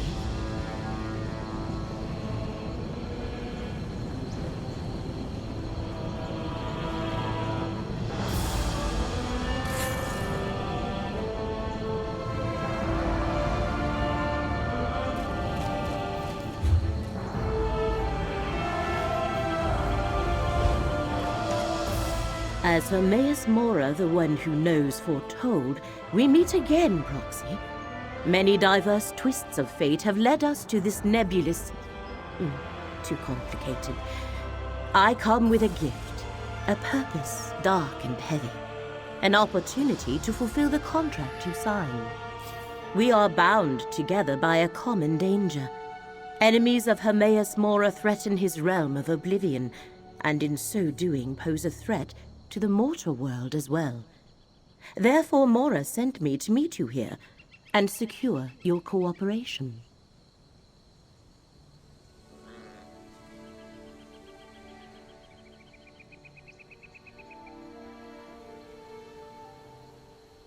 Only a mortal proxy can deal with the threat and save both Apocrypha and Nirn. The fates of both realms are linked, and you are the key to preserving reality. Without you, everything unravels. Help avert this disaster, and Mora will reward you.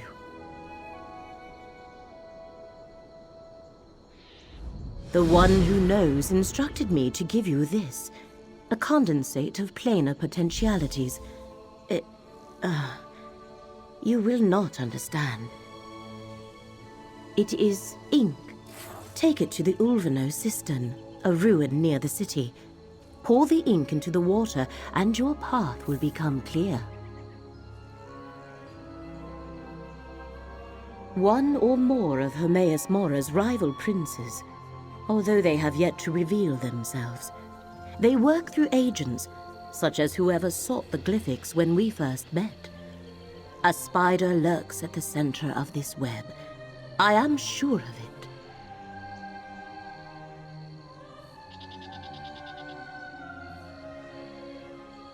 Yes and no. These are the same forces that hired the Dusksaber mercenaries and colluded with Drollis Atherin to seize the Emerald Glyphic. Since you put a stop to that, they have changed tactics. But they have not abandoned their scheme.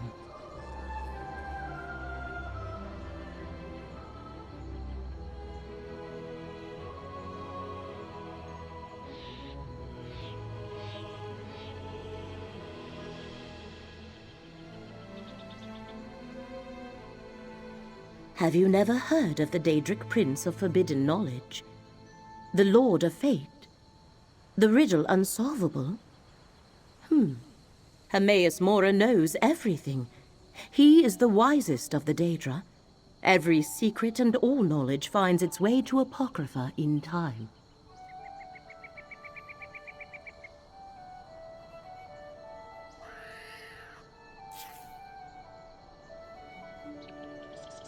I am astonished how little the mortals of our tiny world comprehend.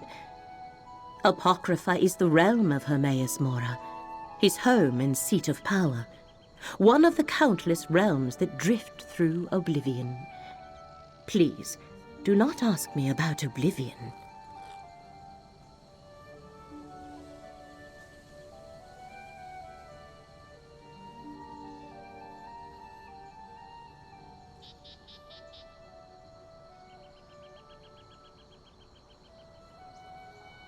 I am Laramel, sometimes called the Wise, although that is not a sobriquet I care for.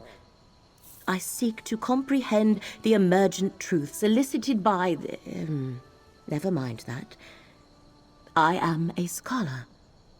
A century ago, I struck a bargain with Hermaeus Mora.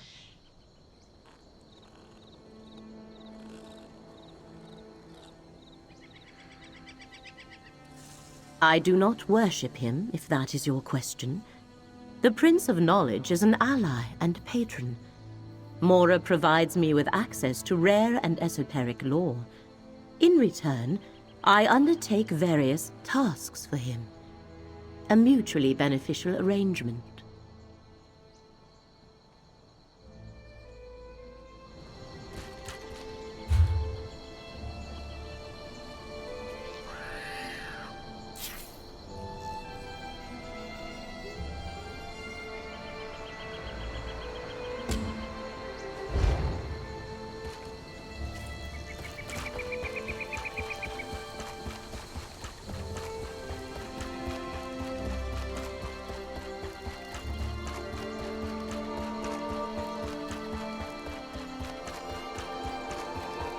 I wish I could paint.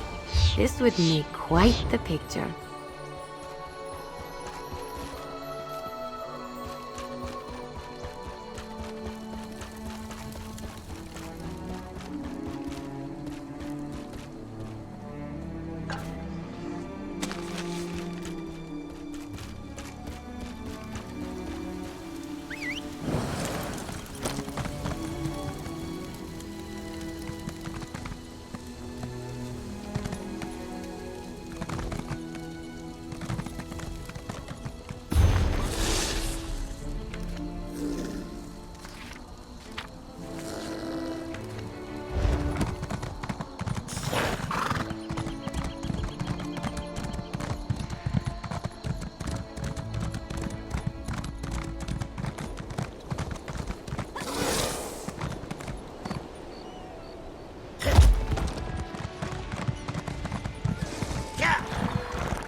Where are all the workers?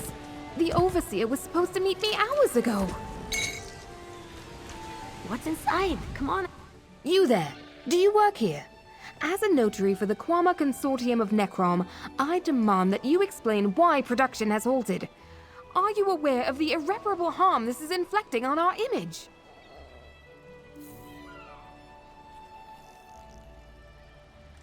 The Consortium will be none too pleased. Apologies, Traveler. I came on a little strong there. I'm an auditor sent to inspect Anchor Egg Mine. It's been a few days since their last shipment, and the higher-ups are growing restless. Please, this isn't the first workers' strike I've negotiated. Wait, you don't think something dangerous happened here, do you? Well, I have expense funds for this assignment. Might I hire you as a bodyguard while I perform my audit? I'm required to inform you that as a contractor for the Quama Consortium, you are held to the highest standards of conduct. But on a personal note, thank you. Now, we'll need to inspect the pens, speak with the Overseer, and take note of the Queen. It's routine, really. Whenever the Consortium believes a mine is operating below standards, they send along an auditor to run an inspection. This usually entails the Overseer providing a comprehensive tour of the Quama pens and the mine's queen. Ulfengar. I've met him once before, back when the mine was first opened. Nord fellow, tough as rocks and sweet as salt, but a hard worker. You want that in an Overseer. To be honest, I'm surprised he's late. It's definitely out of the ordinary. I haven't the faintest idea.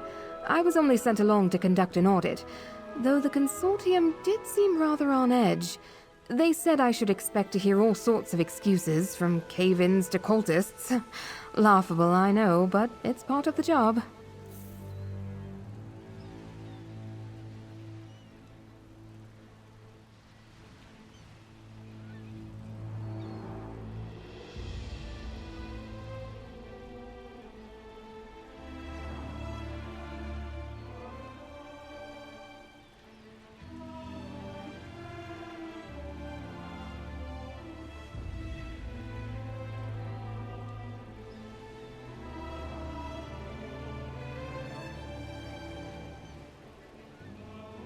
I shouldn't jump to conclusions, especially when I haven't had the chance to assess anything yet. But yes, my employers certainly seem to think so. After all, not every worker keeps their company's best interests in mind. Oh yes, a healthy Quama Queen is as good as gold around here. Their eggs are a staple food for Dark Elves. The Consortium outfits these mines with the best tools and workers money can buy.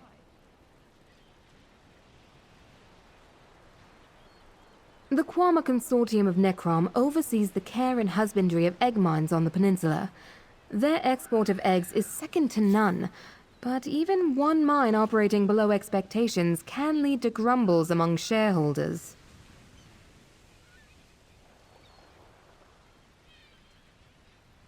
Myself and others like me, yes. Auditors, adjusters if you will. We assess the egg mines to ensure they continue to meet the consortium's production standards. Though that's certainly not to say I'm irreplaceable. Anchor Egg is a particularly important mine.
Keep that close to you.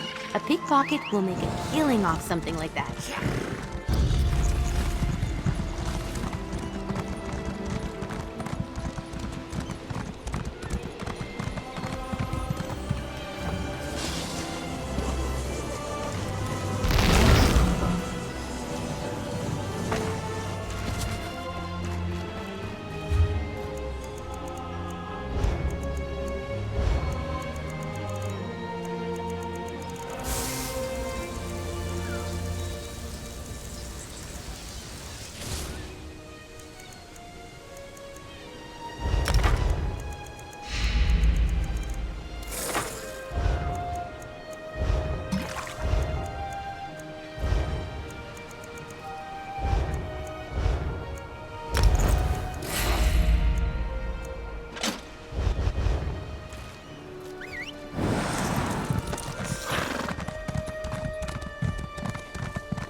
You there!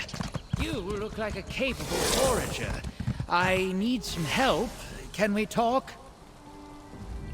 Thank the ancestors you stopped. Right. Well, I'm in a bit of a predicament here. I need to collect ingredients for a medicinal tincture, and I simply don't have time. I need someone to help. Ah, yes. I am Balva Bemis, retainer to Oathman Lero Rawless of House Telvanni. Lero suffers from beastly headaches, and I'm making a tincture to address his malady. I need some hard-to-attain ingredients. If you aid me, I'll pay you well.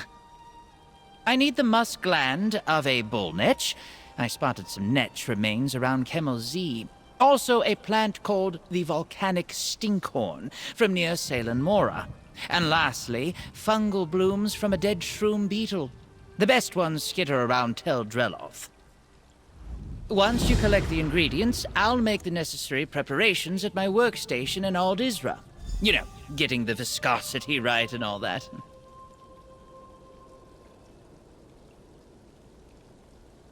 He's a very demanding individual, even at the best of times.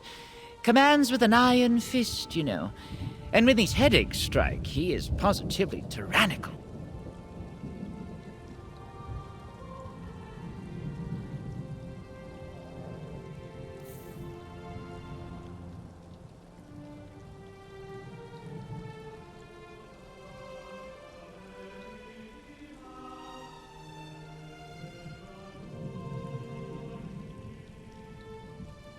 Yes, yes. I think it will address his malady fully. I mean, I hope so. He's terrible when he's like this.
Ho there! Traveler!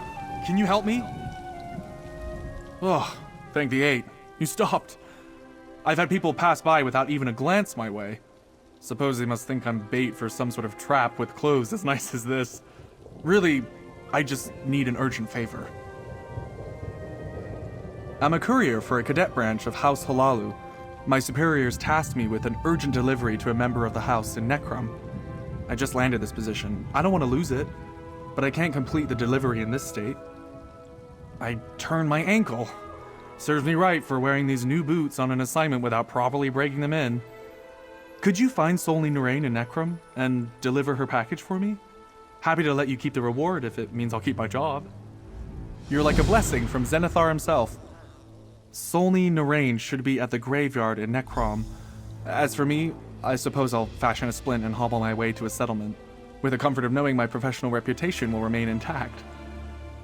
I was indisposed for a moment off the side of the road when I thought I heard a snake. Not ideal when you have your pants around your ankles. You can probably imagine the rest. No point now. I've been waiting for so long that even if my boots were broken in, I'd still never make it in time. Funny thing is, I bought this ensemble to treat myself for landing this position with House Halalu. Should have just saved my gold. Per the courier's oath, your job isn't to know, it's to take the parcel and go. All I was told was that it's very important. Between you and me, they say that for all deliveries to the members of House Halalu. But the less I know, the better.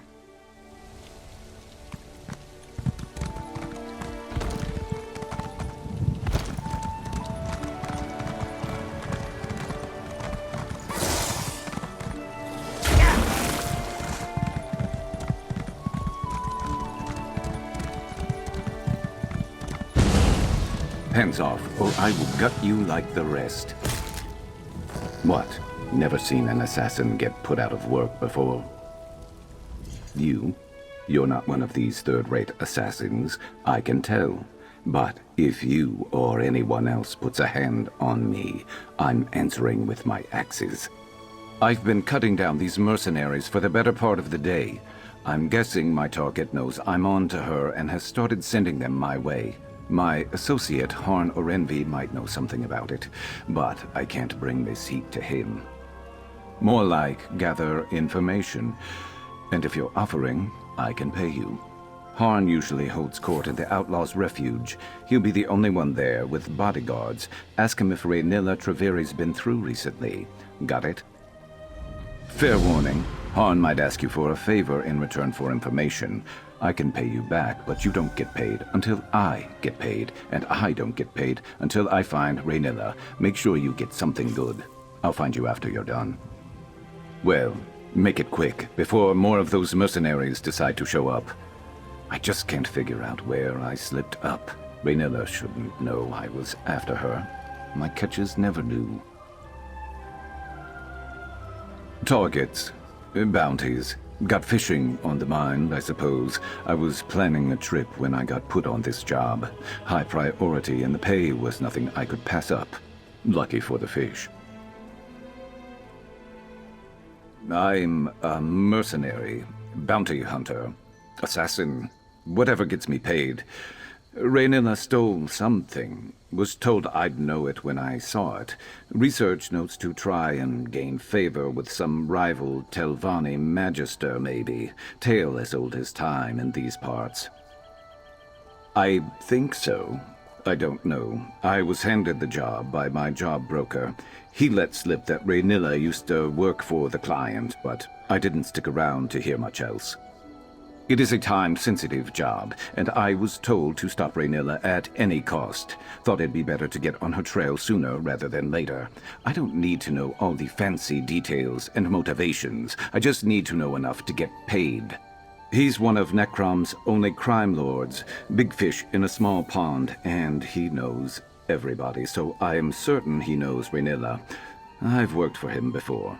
We're not on bad terms, but I wouldn't go to him if I had any other choice. He's chatty. Too friendly for my taste. Lures people in just so he can get them under his thumb and in his debt. Last time we did business, we didn't see eye to eye on something. Let's leave it at that.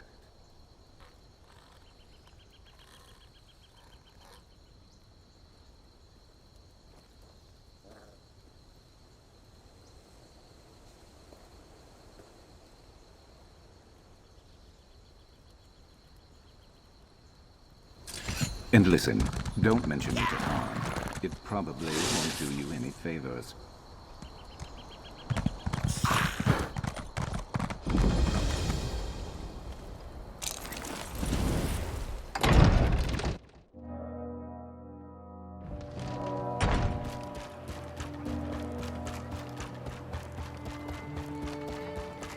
House stress has spread your name far and wide. The tribunal pays well. There's always more to do.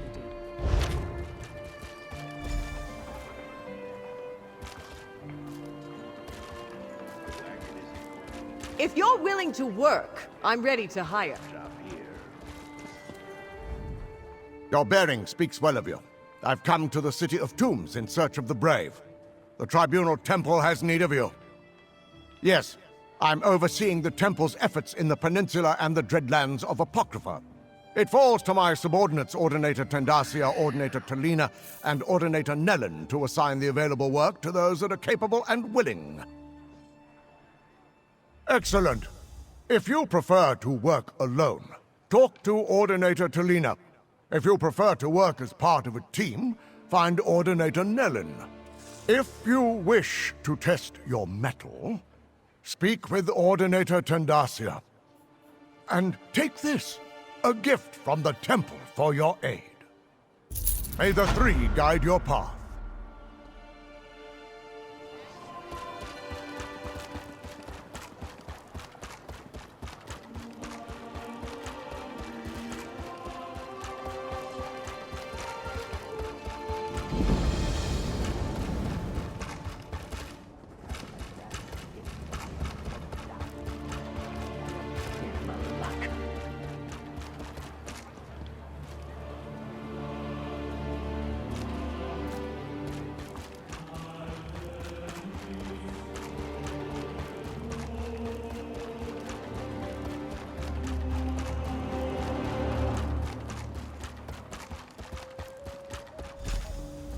Stranger, what business do you have with me? I'm trying to tend my aunt's funeral pyre. Oh, thank the three! You made it! I couldn't finish my aunt's funeral without her cherished shield. Her spirit will rest easier knowing it still protects her remains. With my deepest gratitude, this payment is yours.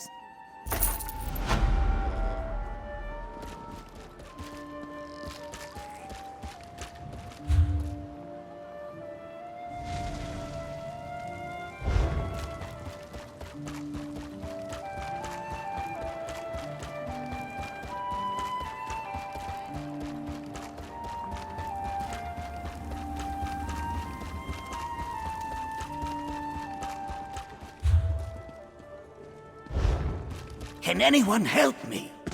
I don't want to live. We don't like to discriminate.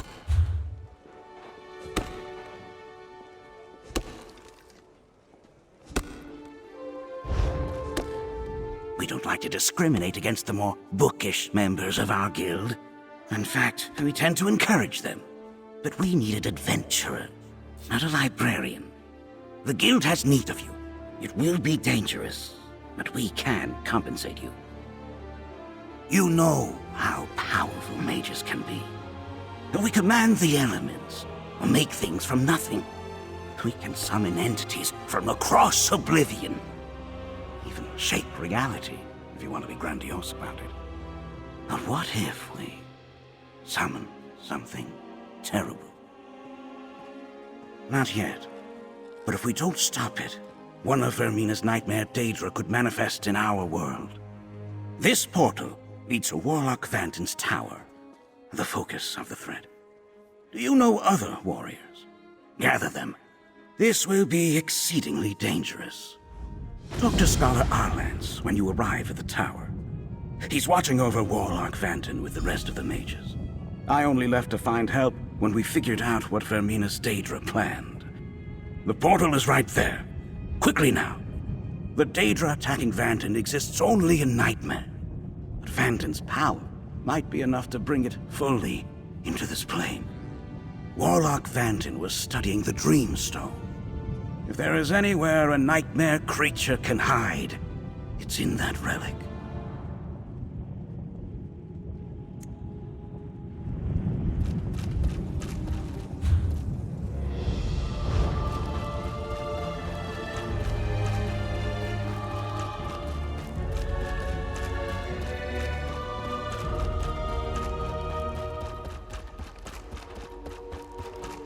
The necropolis is closed? That's never happened before.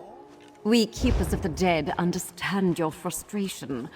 I'm sure the Abbot will sort things out in no time.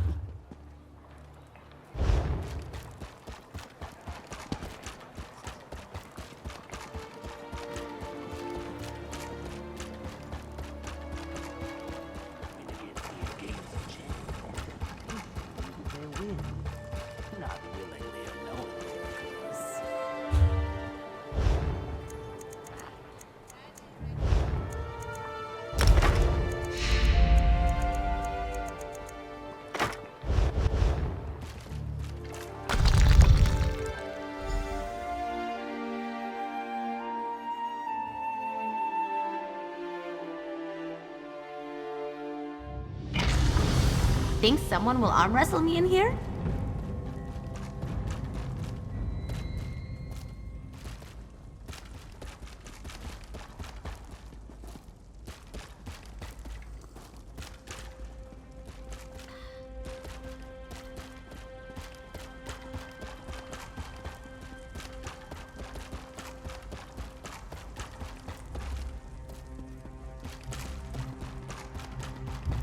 Please, Han. They're not just flowers, they're... Surely a man of your talents can grow more.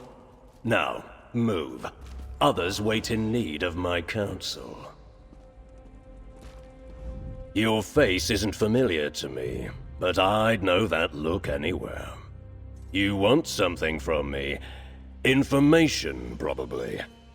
Well, what is it you're looking for? Raynilla Treveri. Really? I may know something about her. Perhaps you can enlighten me on why it is you're seeking her. All right, don't get so touchy, Fla. Raynilla was through recently. I can tell you what I know, but not without a favor in return. Why don't you deliver these red flowers I just gathered to some dear friends of mine? Are they really? Well, aren't you a clever one? Since you've made yourself useful, I'll tell you that Raynilla came through recently, seeking Deredrian, a fence who specializes in moving specialty items. She keeps a room in town. I'll mark it on your map. Careful, though. Deredrian and Raynilla were old friends, but they fell out some time ago. Asking after one might cause the other to be very sharp with her answers.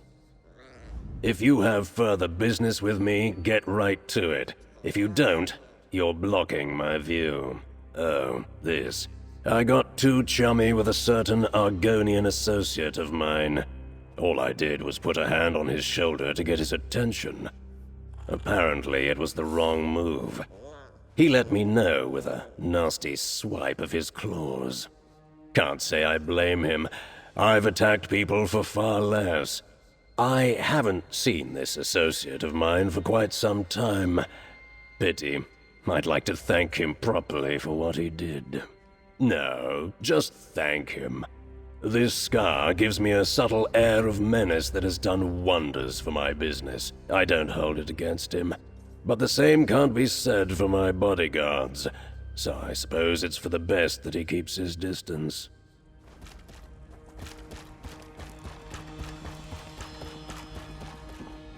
It's a bit...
Fair.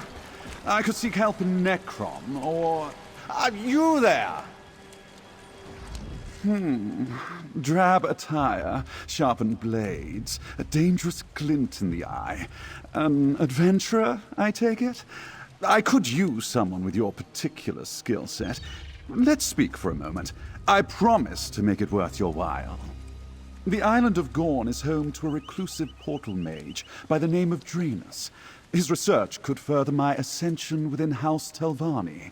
I could use a skilled hand to aid me while I procure these findings. Nonsense! Oh, there is something to be said about the sharing of knowledge and the marketplace of ideas, but that's neither here nor there. Let's just say there is a tidy sum to be earned by an adventurer who can handle a delicate task. Wonderful! I had a good feeling about you. I prepared this boat to take us up to the island. We'll be a bit snug, but it'll do. And do be on guard. I have heard the island isn't the most welcoming of places. Ah, of course. A few too many syllables, I suppose. How about rise instead? Imagine a ladder. As a Telvanni spellwright, I must prove my skill and expertise each time I wish to go up a proverbial rung. I hope to speed my climb.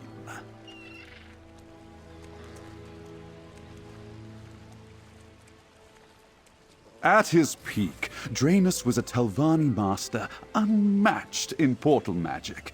It's been ages since he's published any of his research, but he must still be tinkering away. I'm certain we can find a few pages lying about the island.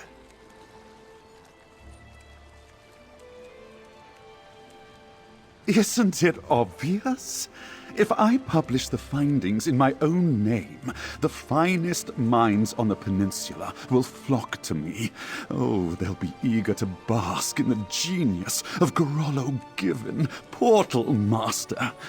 I can feel their adoration already. Gorn belongs to House Indoril, as you'll see when we reach their sprawling estate. I've heard they formerly used the island to house the mentally unstable and magically insane, but I don't know whether it's still in use. Steel is so vulgar. I much prefer material sourcing. And I'll have you know I did plenty of research. For example, the going rate for capable mercenaries such as yourself. A tidy sum, well worth your time and effort. You should know that you're talking yourself out of my memoir. Imagine the prestige you could gain in Telvanni lands for being the loyal and capable servant to an esteemed mage.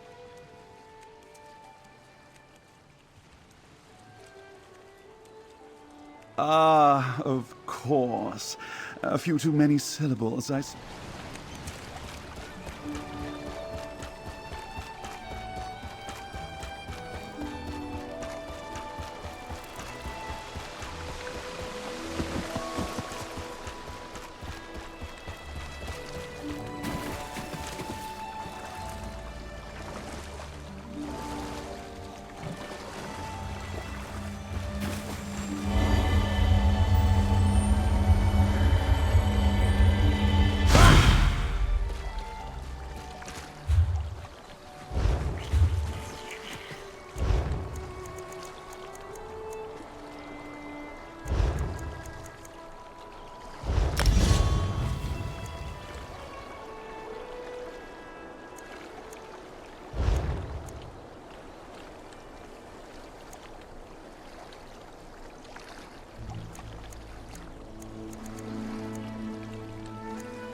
going to enchant something with that? Can I watch?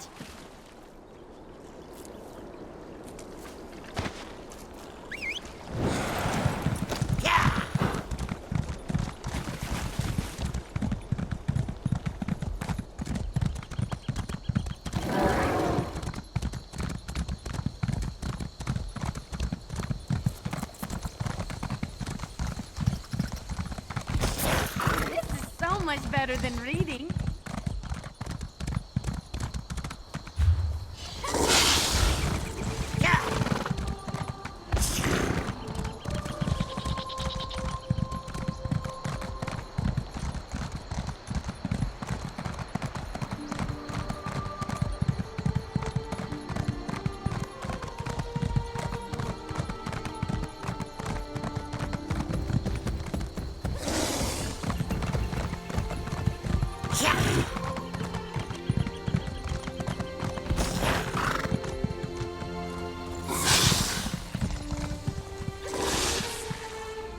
Please? I have no one else I can turn to. I need help. I worked as a servant in the towers of Tel Drelloth. Nathan, the son of Mistress Drelloth, is being kept prisoner there. At least, I think he must be. Nathan and I had plans to leave Tel Drelloth together. Someone must have found out because the day we planned to leave, I was dismissed from my position.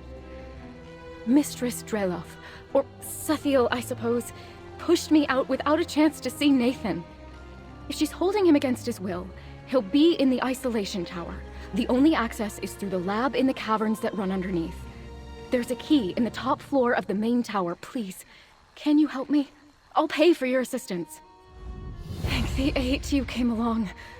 I had no idea how I would do this on my own. I know Sathiel would just throw me out again, but Nathan is my whole world.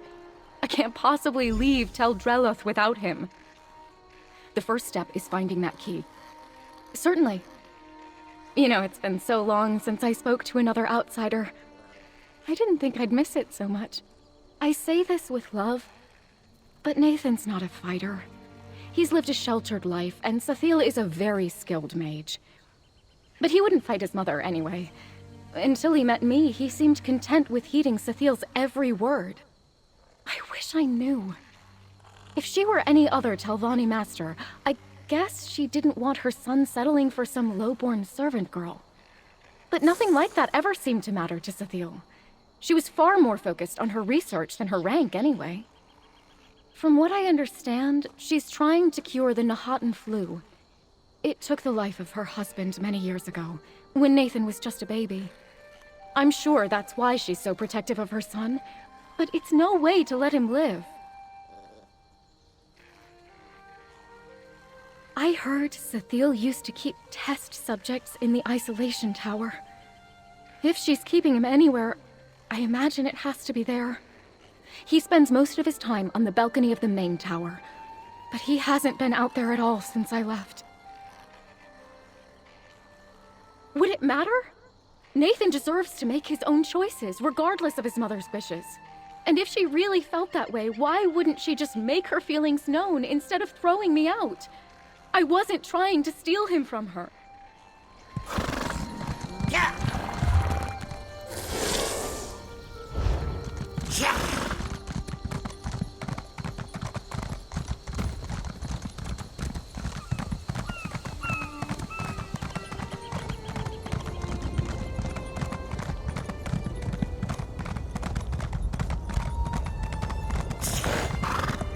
Well, that was a waste of time. I heard you were there when Molar Grunder was defeated. Well done. No one goes to Salem Mora anymore, and now I can see why. Getting badgered by priests and buoyant armigers isn't worth seeing the one impressive relic they keep at the shrine. Is that where you're headed? The Shrine of St. Voorhees? Patron saint of House Telvanni? It's the only reason why anyone would go to Salem Mora. I stopped by to see the relic of St. Voorhees, but the High Priest wouldn't even let me get close enough to get a good look. I didn't stay long enough to find out. Apparently, it's an honor just to be in its mere presence. Didn't feel like anything special to me. If you're headed that way, maybe you can see what all the fuss is about. Good luck, outsider. You're going to need it.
Take care of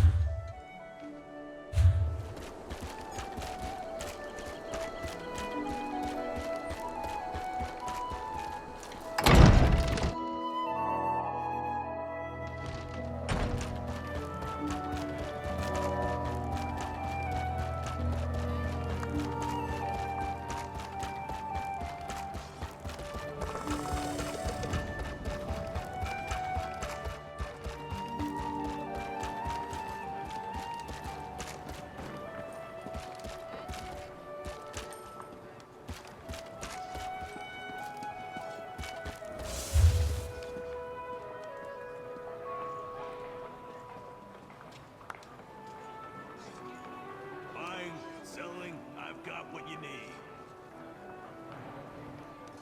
Best prices here.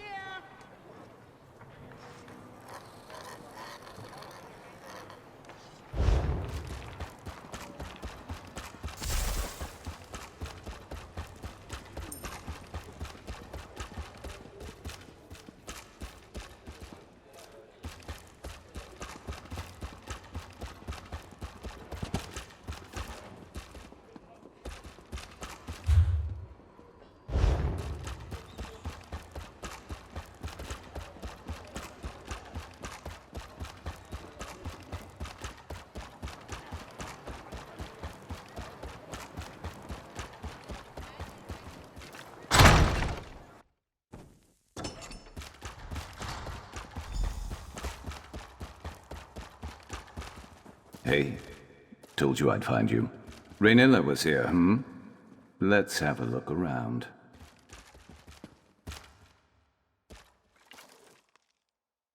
Looks like debt collection notices. Not helpful to us. Blah, rot meth. Makes me wish I was born without nostrils. Can't understand how anyone drinks the stuff.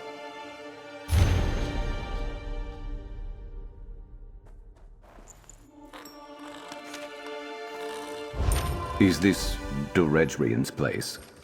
Seems like a wanted woman, whoever she is. Let me see that letter. So, Raynilla came by, pestering this Duredrian for help. Why? Great.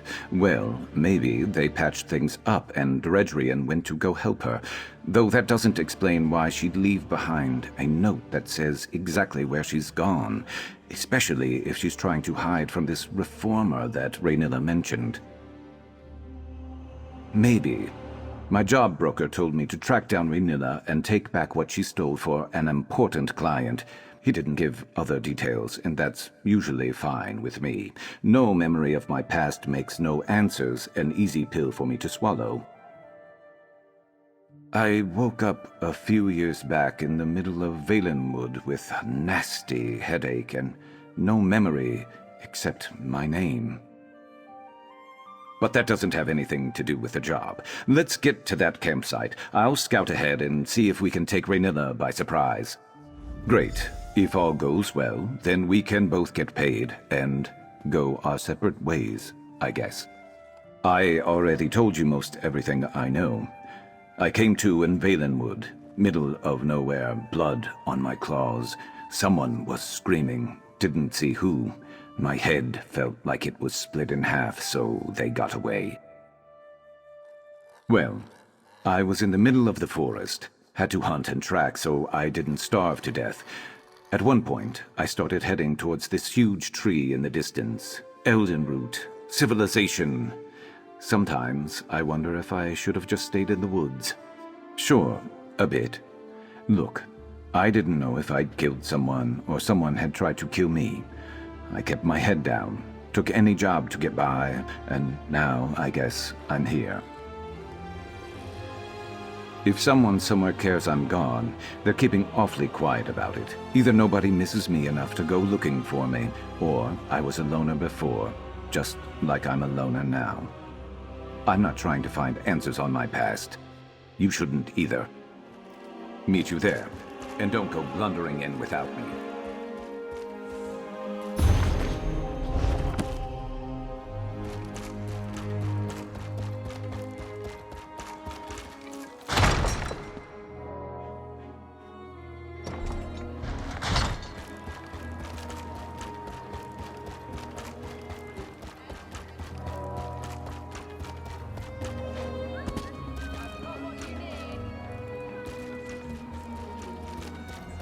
But don't stir yourself. Know well that I stand.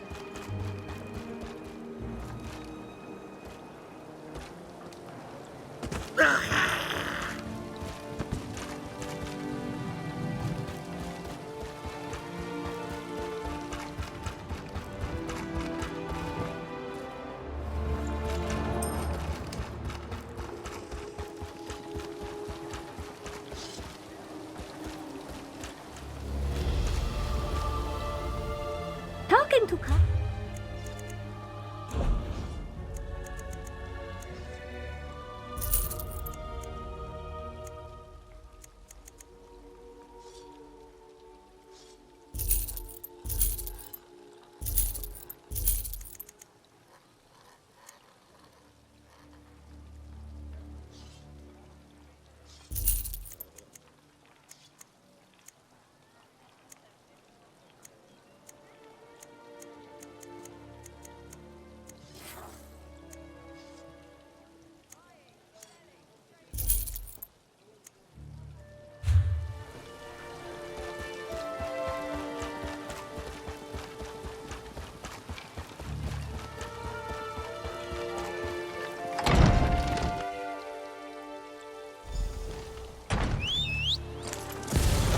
Let's go fast.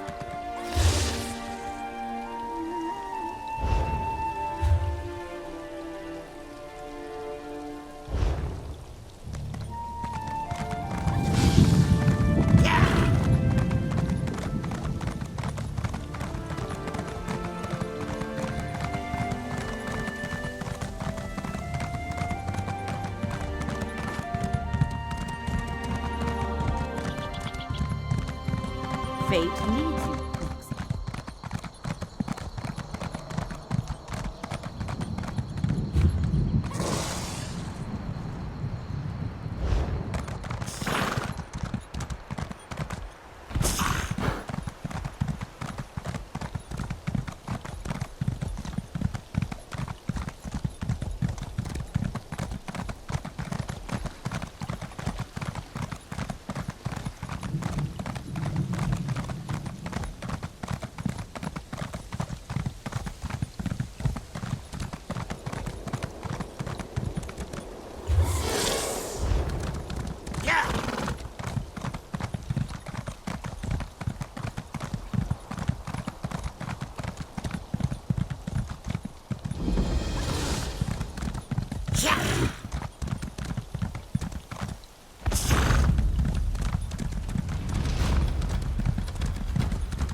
Hey, Merc. Over here. I scouted ahead. That campsite is crawling with the mercenaries that attacked me. Seems like they're searching or waiting for something. But that got me thinking. Why would those mercenaries be after both me and Raynilla? I thought about that on the way over, too.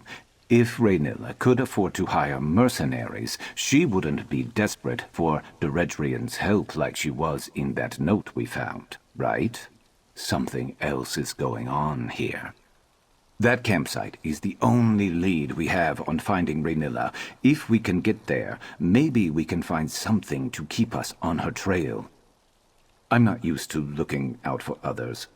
Can you handle yourself if we run into trouble?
Good eye. I didn't even see that runestone at first.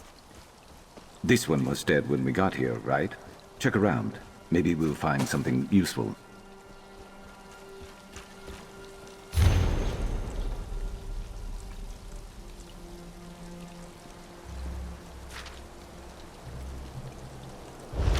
Wait. Those lanterns. This is Raynilla's signal? I think I've seen it before.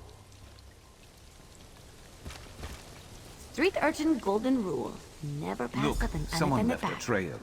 Crouch down and you'll see it.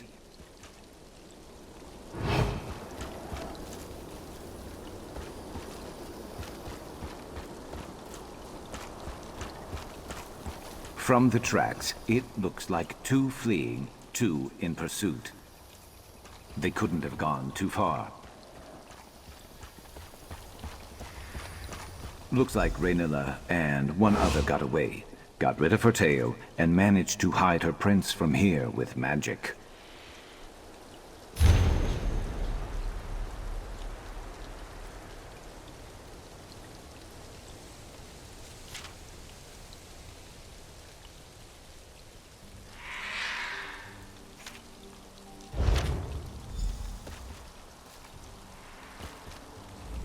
Well, if Deredrian came here to help Raynilla, it doesn't seem like she did a very good job, and no other sign of Raynilla or the one she was traveling with.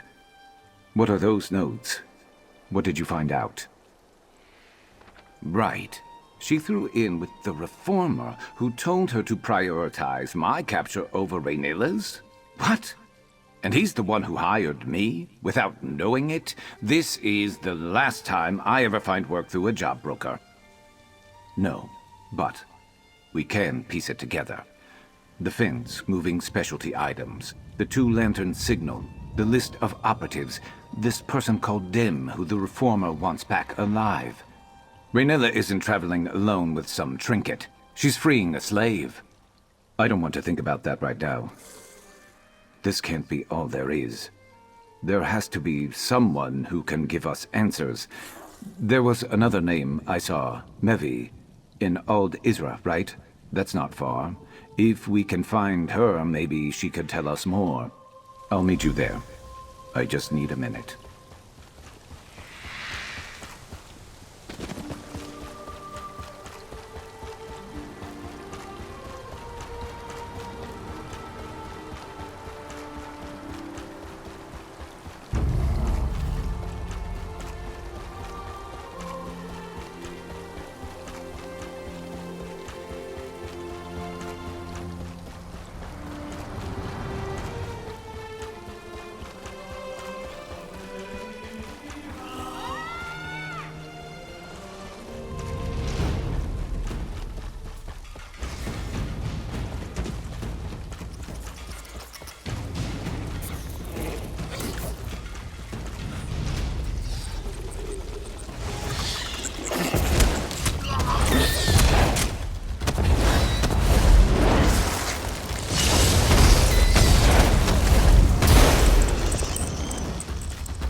Brigands! Scoundrels! Fleshy constructs! You saved the Clockwork City! As a friend to the living gods, help me! Kemelzi, Sothasil's sacred underground laboratory is under attack! It hasn't been disturbed since Sothasil studied with the dwarves there!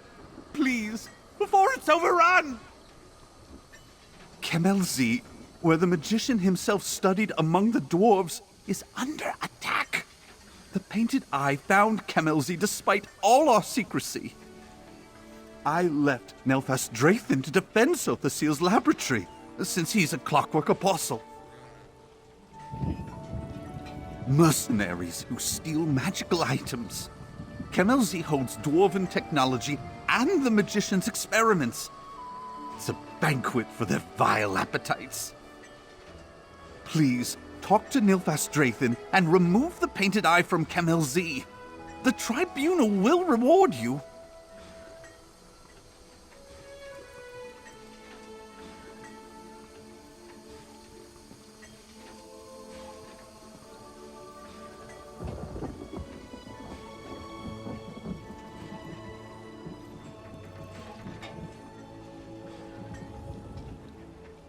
You'll find the entrance to Kemelzi here. It may be difficult to spot, but the elevator should take you straight into the magician's laboratory. Nilfas Drathan will be there somewhere. Find him and rid the holy site of the Painted Eye. One of Sothasil's clockwork apostles. He's a little arrogant, but I think our time together has endeared me to him in his own way. He stopped looking down on me and instead began talking to me through notes and letters. Still, he's an odd one. I don't want to say anything out of turn. I'm sure he has his reasons as well. But the things Nilfas says seem overzealous, even for an apostle. Back in the First Era, before the tribunal ascended to godliness, King Nerevar brokered an alliance with the dwarves.